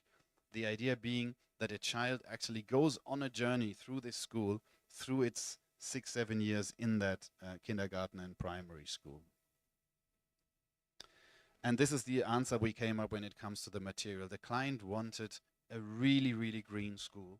And so our idea was to use unstabilized soil construction or unstabilized earth construction. And there's many different technologies that you can use for that, but we ended up with earth bags as being probably the simplest of all of those in terms of its constructability. And as we then learned how to work with earth bags, we at the same time also shared that knowledge. So these are actually some pictures of a Local Talks event. Local Talks is a webinar series that we are conducting, and this was just before COVID when people were still allowed to meet. So we actually did an event around earth bag construction where everybody could learn how to do it. Once these walls are built, they are then being plastered, initially with an earth plaster and then on the outside with a layer of lime plaster. This is how the school looks from outside. The other unusual thing about this building certainly is that the metal sheet roof is concealed. There is a metal sheet roof like all other schools also have, but here there is a layer of eucalyptus offcuts above, which helps tremendously in reducing the heat buildup and the noise buildup. This roof is considered basically a sacrificial layer on top of the actual waterproofing layer. And then these very thick walls that don't quite touch the roof, they give you a lot of freedom as a designer. And you can see that we went quite wild in playing with these different spaces, creating these little niches for children to sit in and to experience, basically, a very experiential type of architecture. The ceiling all made out of local woven mats, including a skylight detail where we introduced some drinking straws, plastic drinking straws that were woven into the moqueca mats.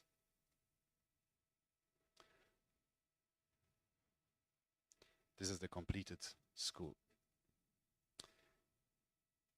Now we're moving to a series of schools that we've built over the last 10 years for the Cotton On Foundation, mostly in Rakai district and in Rengo district.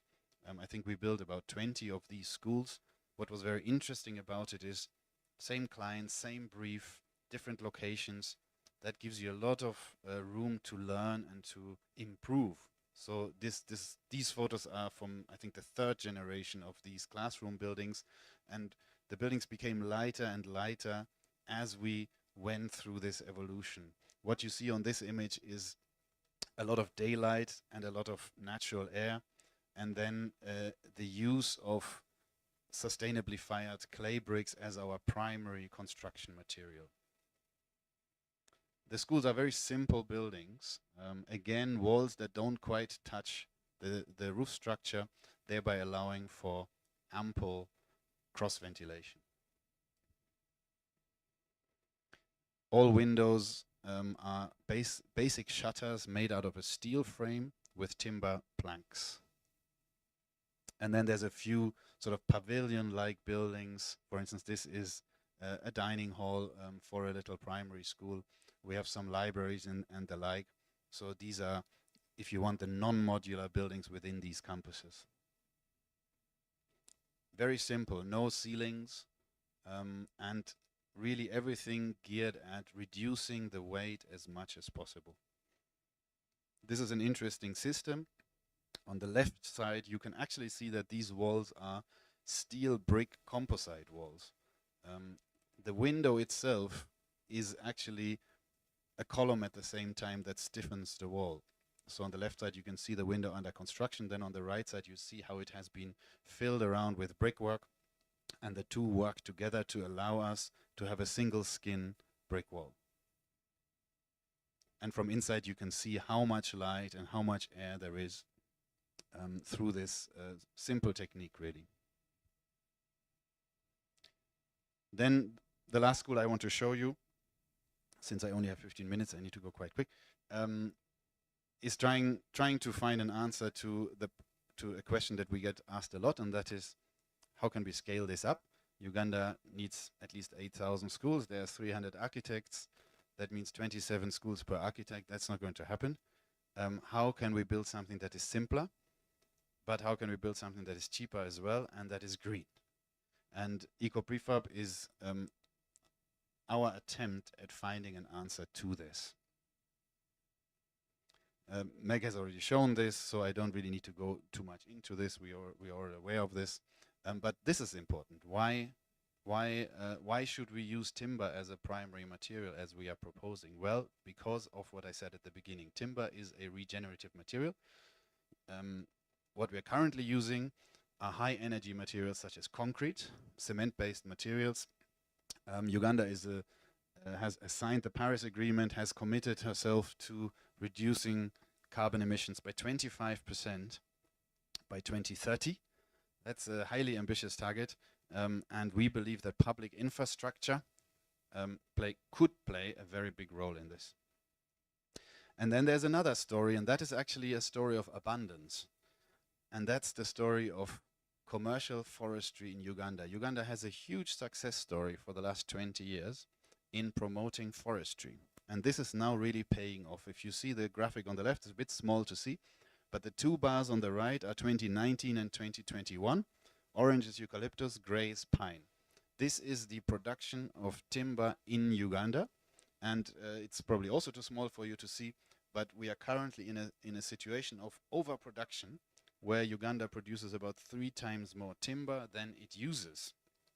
And we believe that what this calls for is an industrial usage of that material that is available. And that is precisely at the heart of this eco-prefab proposal, the idea being prefabricated timber frames that are erected on site in record time. How does it work? These are all wall panels, about 2 meters wide, you can see them there, installed on top of a concrete upstand, and then infilled with a block that is also prefabricated, made out of sawdust and lime. They are pressed together, and then they stand in that frame, and they are then being plastered with lime plaster on both sides. So the timber is not exposed.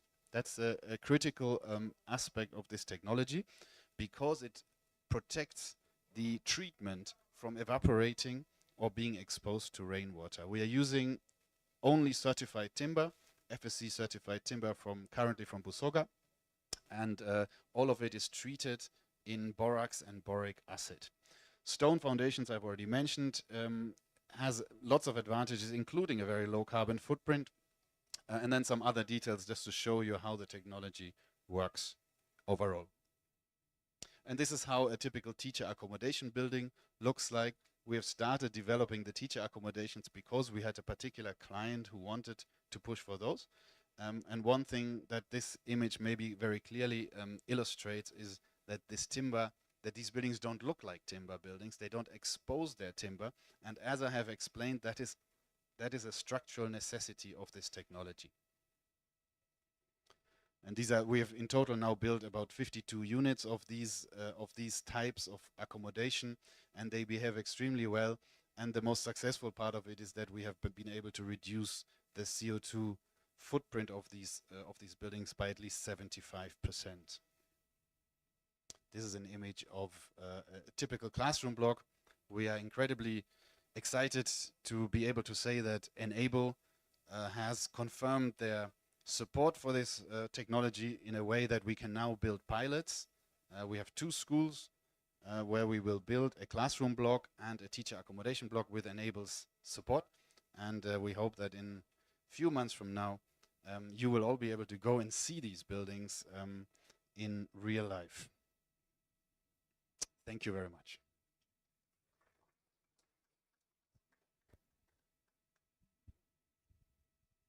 Thank you, Felix. We now have a last, it's actually videos, but we also wanted to bring the school admin aspects of school design to this webinar. So we have Larissa from Amazima Secondary School in Jinja, and she will talk about the buildings that were built with the support of EMI as a consultant. Yes.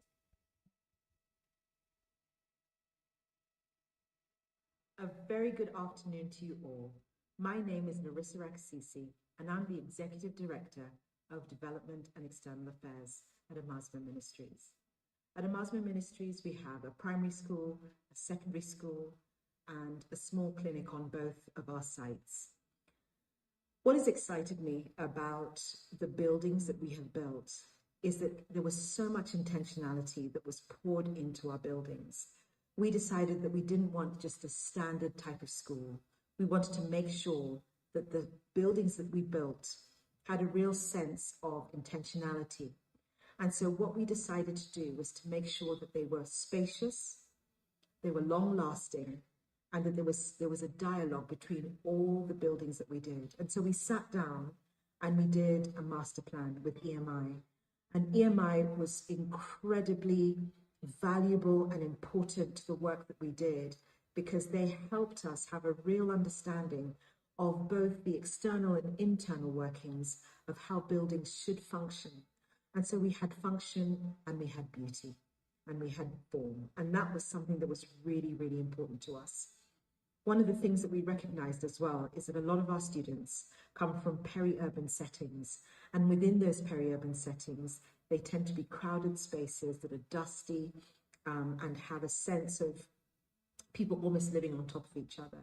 And one of the things that we really wanted to do was to create a space that was full of peace and was unique, and also was able to integrate with the surroundings. And one thing we know is that sometimes we can go into a space and build a building that isn't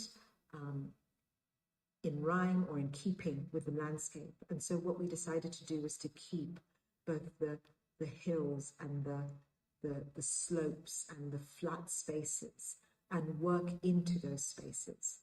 And so what we got was a set of buildings that spoke to one another so well, because we used the same materials. So we used bamboo, and we used steel, and we used glass, and we used the local bricks. And so when you step onto our compound, or you step onto any of our campuses, there's a real sense of there was intentionality and there was thought that was placed into those buildings. So our students have reacted in really interesting ways, and watching many of them come and comment and say, this is a beautiful space, and they felt valued.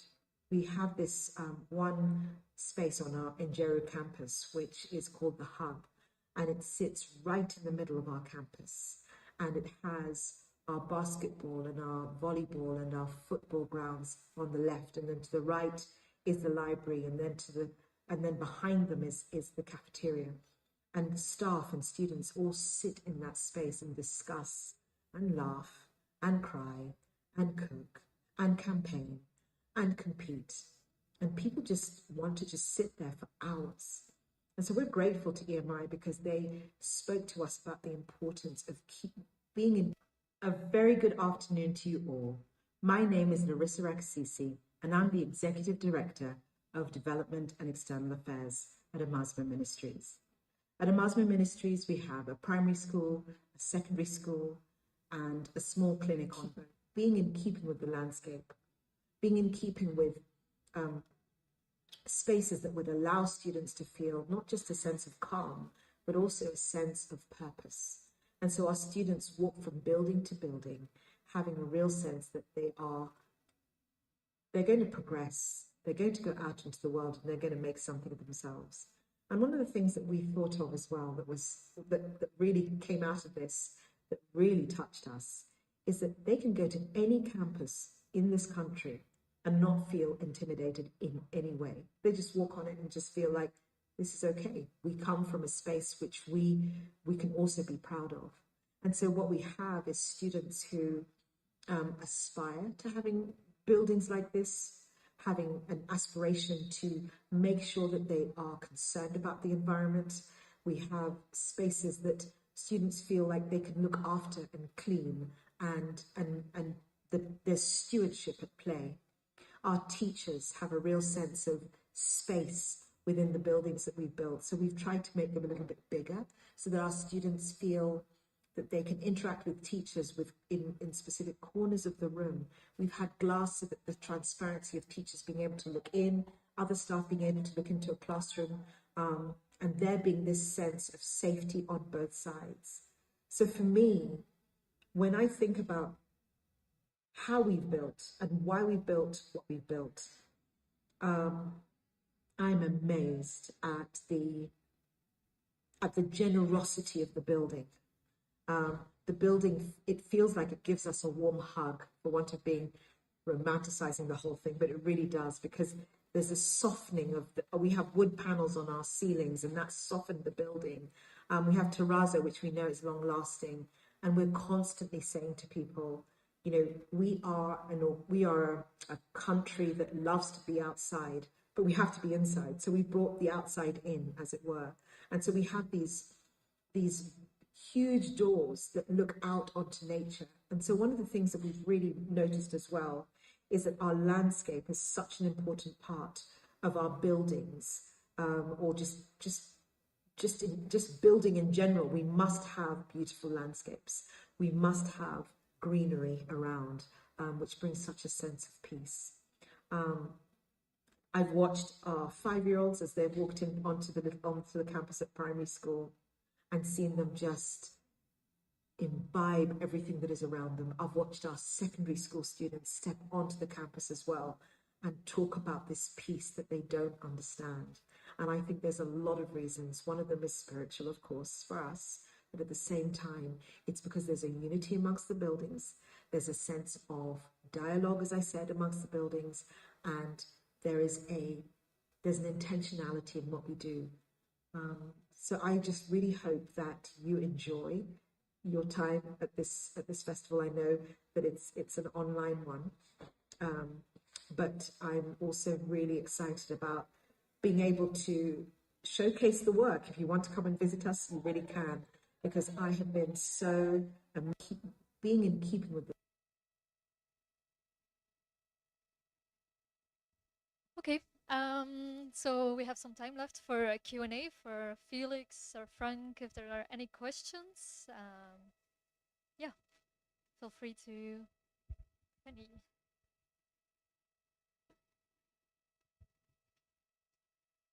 Thank you. My name is Feni, and I work with Enable Infrastructure. Thanks, Felix, for quite an engaging presentation, as usual, if I may add. Yeah, while I found all 4 case studies quite interesting, I particularly picked interest in the first one to do with context. And before I get to the questions, I just want us to appreciate what Hannah said earlier on, that in Karamoja, you'll often experience that they may not always be very enthusiastic to ideas that you conceive from somewhere and you want to implement. So with that at the back of our minds, the first question I want to, okay, I like the design synthesis, your idea of picking up what the Manyata is built like and, you know, integrate it into your design and just build it, scale it up, so to speak. I wanted to ask, did you take the opportunity to involve them in explaining to them the concept? It's quite a simple concept and artful. Did you take the opportunity to involve them at that stage and just explain to them the concept, and what was their reaction? Did they understand it and all this? The number 2 is to what extent did you involve them in the construction work? I would certainly think that they are involved in the stonework because this is their local material there, but it would be interesting to hear to what extent did you involve them? Did you go up to the roof, that sophisticated structure and all this? And the final one is what was the overall experience eventually? This being a completed structure, do you think you successfully sold the product to them? Yeah, thank you. Thank you. These are all very good questions. And I guess overall, the theme of your question is around stakeholder engagement, community involvement during design and construction. And this is perhaps our best example of that, because sometimes it works better, sometimes it works less well in these projects. A lot to do with who the client is, who the funder is. In this case, I mentioned that African Wildlife Foundation we were actually just one part of a whole series of measures that were done under this sort of land use program that they tried to promote, essentially all geared towards motivating the local population from vacating a certain area and moving into another. That's a very tricky thing to do. People have all alarm bells are on from day one. But when we came into this thing, the work had already been going on for some years. So they had worked more on agriculture, on health, all sorts of stuff. They wanted to go into tourism, then there was some political stuff. They couldn't do that. So they decided, let's go for schools. But what was very easy for us was that when we were brought in, these were existing schools, mind you, they already all knew each other. They trusted AWF, which is not always the case in Karamoja, but there was a trust relationship there. And we were being brought in, and therefore it was very easy for us to engage them and to speak to them. There was even a photo, I don't know whether it went so quickly, but there was a photo where we all sat under a big tree, and basically parents, teachers, students, we're all there. And we're being asked what it is they want.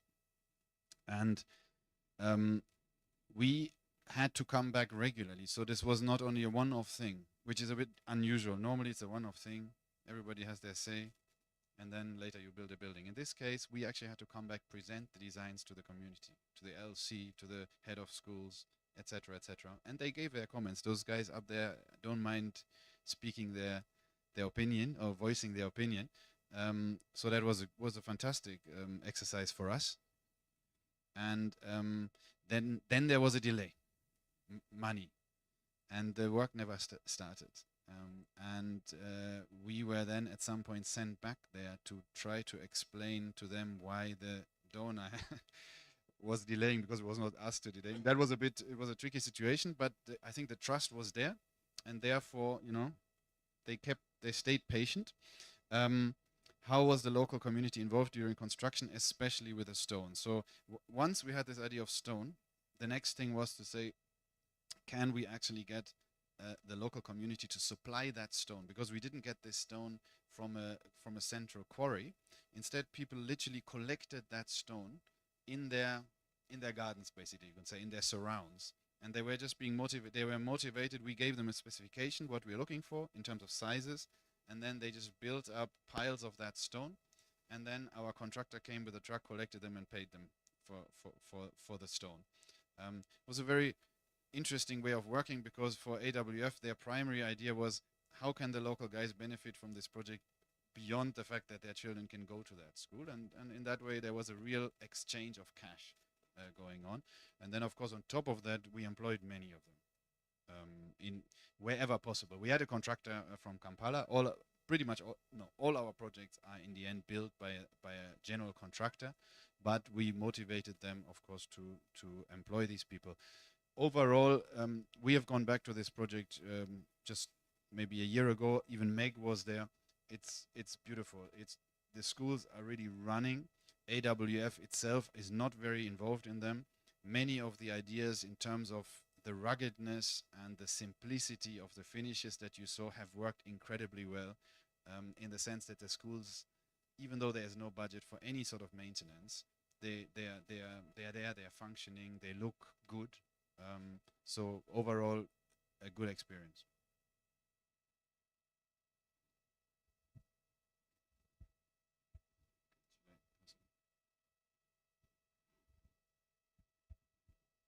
Thank you very much. My name is Julius Masereka. I come from the Ministry of Local Government. I would like to share your experience with the local authorities in terms of approvals of the building plans. Number two, government through the National Building Review Board is responsible for approval of these designs of specifically for schools. Given the recent trend where schools had fire outbreaks, and as such, government has decided to ensure that the designs are approved and known. From your presentation, I can see there's a lot of innovations in these school designs. I want to share your experience with maybe Ministry of Works, or because Ministry of Work is responsible for structures in this country. Possibly have you had an interaction with them? Then the last issue is, I've not seen a presentation on waste management in these institutions. A lot of waste is being generated. I have not seen anywhere where you structure the waste in school, and possibly how the schools manage their waste. I've not seen that. Would like to share your experience and possibly the innovations you have created around waste management in these schools. Thank you. Thank you. Overall, our experience with the local governments is very positive. We have worked in many different districts, and we are submitting these designs with structural designs, with specifications, whichever materials we're using, in all sincerity and honesty.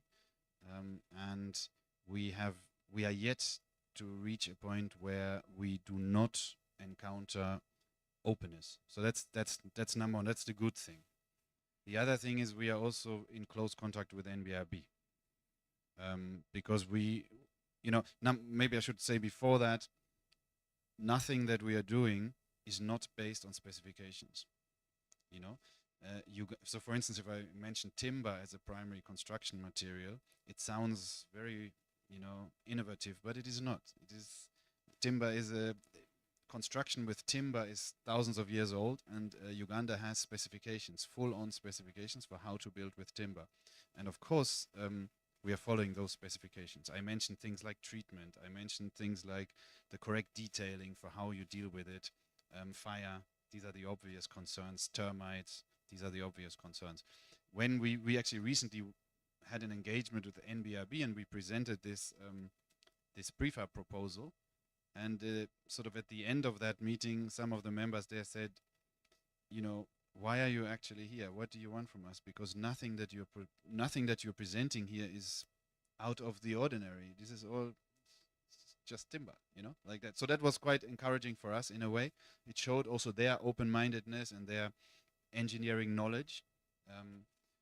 So I hope that answers sort of that first part of your question. Ministry of Works, we have been engaged, not in the school construction so much, but we have, for instance, done a big hospital in Entebbe that was based on rammed earth.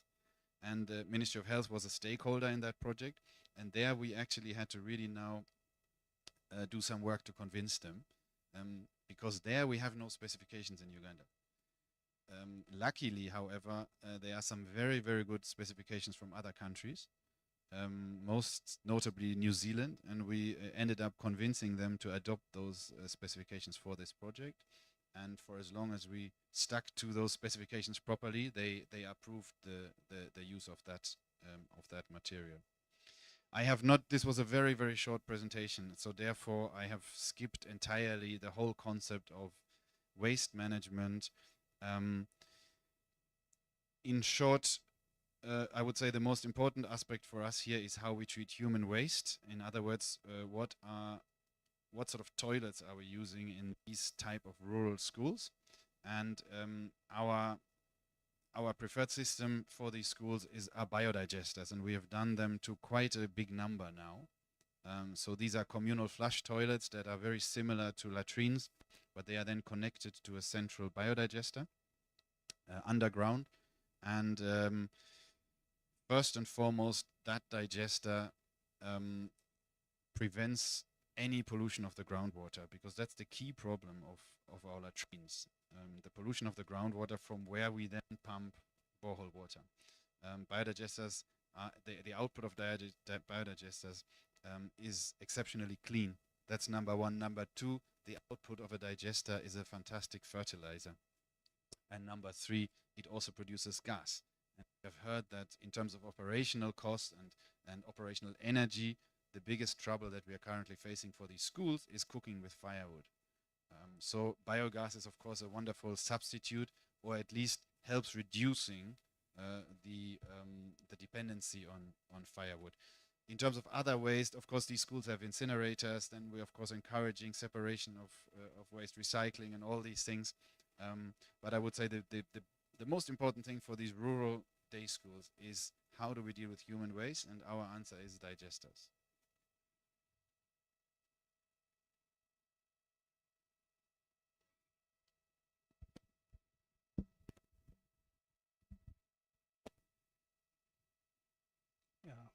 Thank you, Felix, for the presentation. I liked it because it was about case studies, and here you are simply talking the walk. You're talking about things you have experienced.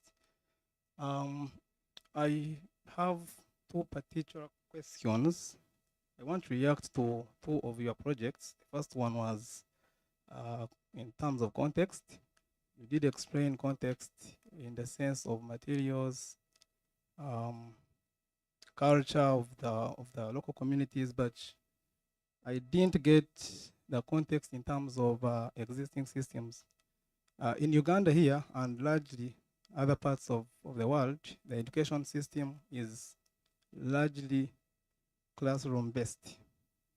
It focuses and emphasizes grades as opposed to co-curricular activities, where we are able to develop, talents of the learners. So how can we, as designers, influence or use design to influence curricula to focus more on co-curricular activities and develop talents of the learners? The other question was on the second project, and I like the idea of earthbags, yes, but the curiosity I have is about the structural integrity of these earthbags. I'm not a structural engineer, for example, but I would want to know how you dealt with issues around settling, with that kind of material. Then also relatedly, I would also want to know how you integrated the mechanical, electrical, and plumbing systems, especially around the aesthetics. Yes, thank you. Okay. Your first question is a very interesting one. How can architects inspire teachers to teach differently? Because I'm now rephrasing your question, but you're basically saying the system is very frontal and it's very based on knowledge provision, which needs rectangular spaces with a teacher in the front. Is there anything a designer can do to change the curriculum? I think we should, the first thing as architects, we should not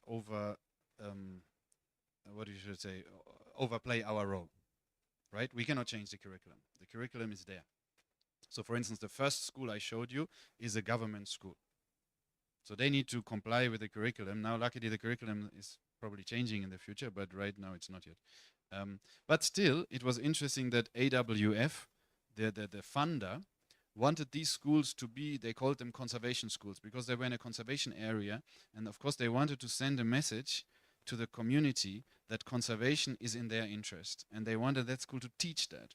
And so there's a few things that we tried. So for instance, we created in the landscape design, we created outdoor teaching spaces. You may have noticed in these very quick images I showed that the windowsills are incredibly low. And when the window is fully open, you basically sit outside. And this is sort of in this wonderful wild environment of Kidepo. So of course we tried to create a classroom whilst it is protected that still has a direct connection to the outdoor, for instance. Outdoor teaching spaces, there's even an outdoor sort of blackboard in certain areas. There are places to really experience nature. I think that is sort of what we can do as designers. We cannot change the curriculum. The second project, Mustard Seed, actually goes much further because there the client literally wanted indoor-outdoor openness, total openness. They wanted to teach in the outdoors, but that's a private school. That's a private NGO, so they are a bit freer in how they interpret some of these requirements. Technically speaking, the earthbag construction is a fairly straightforward and structurally very safe method of building with unstabilized soil if you follow the rules. And the rules include to protect this wall extremely well from moisture in all directions. In other words, from below and from above and from the front. And from within, if you talk of plumbing.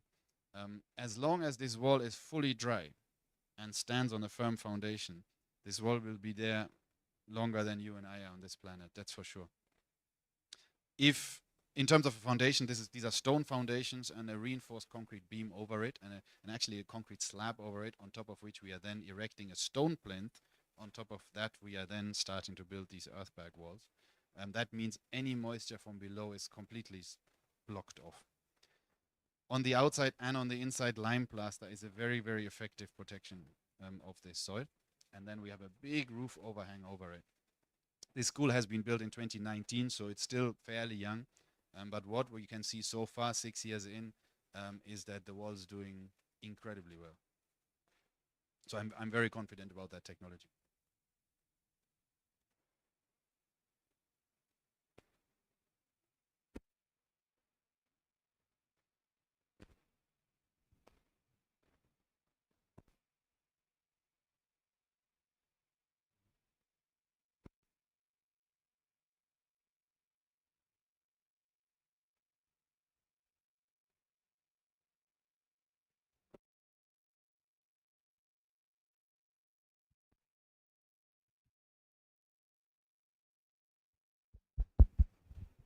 Thank you very much for the presentation, Rex.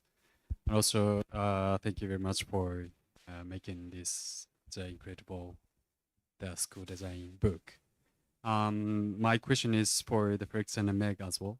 So, so as an architect, so we design the school and we design the buildings, but maintenance is really important. So we need the 8,000 school here in Uganda, but we have to maintain those schools for maybe more than 20 years or 30 years. So I think the minimizing the maintenance cost is really key. But at the same time, so we need someone who maintain that building, maybe without architects, because we cannot live for the 100 years. But someone has to maintain that building for longer period. So my question is how we can create those team or those motivation to maintain that building as an architect or for the designing the building. You also asked Meg. I don't know whether Meg is still there. Maybe she has a good answer. I will not have a very good answer to this. It's a bit like his question where I say, what is it that an architect can do? I would say our first and foremost role and duty has to be to design buildings that need very little maintenance. But there are no buildings that need no maintenance. That's impossible. A zero maintenance building is a lie and is a dream. You can build, galvanized roofs, and you can use galvanized gutters, and you can have concrete upstands, but the gutters still need to be cleaned out occasionally, especially if a tree grows a bit taller and leaves start falling in, and then downpipes gets stuck, and then there's an overflow, etc., etc. So, or let's say if you have glass windows break, they need to be replaced. If they don't get replaced, you have shards everywhere. It's a health and safety issue. I would say our biggest job has to be to design as rugged as possible, especially depending on the client. I didn't sort of go into the details, but of course our clients are very, very different. And so the more experimental projects, such as Mustard Seed, for instance, has a client who had a very big appetite on, using natural materials and getting a zero carbon building, and was willing to accept, for instance, the maintaining of that sacrificial roof, because that needs to be maintained. This off-cut roof. We would have never proposed something like that for Karamoja, where we knew AWF would not stay involved, and this is a government school where there's no budget for maintenance. So of course that roof in Karamoja is just a metal sheet roof. I don't know how else to answer that question in terms of how can we create a culture of maintenance, how can we create budgets for it, because that is now really an administrative thing. Right now, everybody's entirely focused on how can we build 8,000 schools, or however many. But how are we just creating the infrastructure?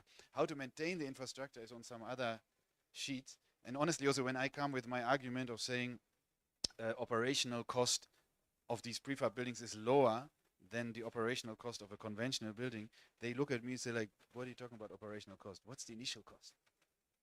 Because the thinking is not that long term. The thinking is now. I need to get re-elected next year, whatever. I need schools right now. How much they cost later to operate is on another piece of paper. Somebody else will deal with it. That's a typical answer of a politician, right? I don't think I have the answer for that.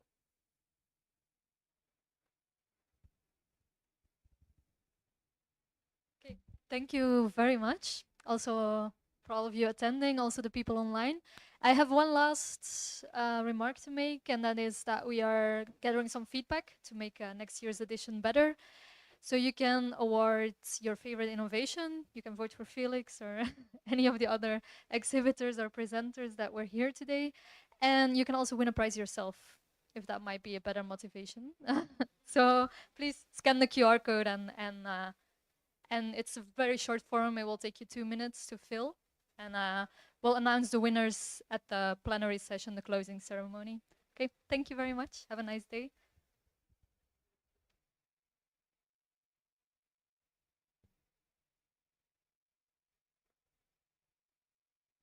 Yeah, so we tried very hard to get some guides printed, but we encountered several hurdles, unfortunately. We are still pushing for some printed guides, but so far they are delivering. It's been a few hours. So yeah, but they will be there next week for sure. We'll have a lot of them.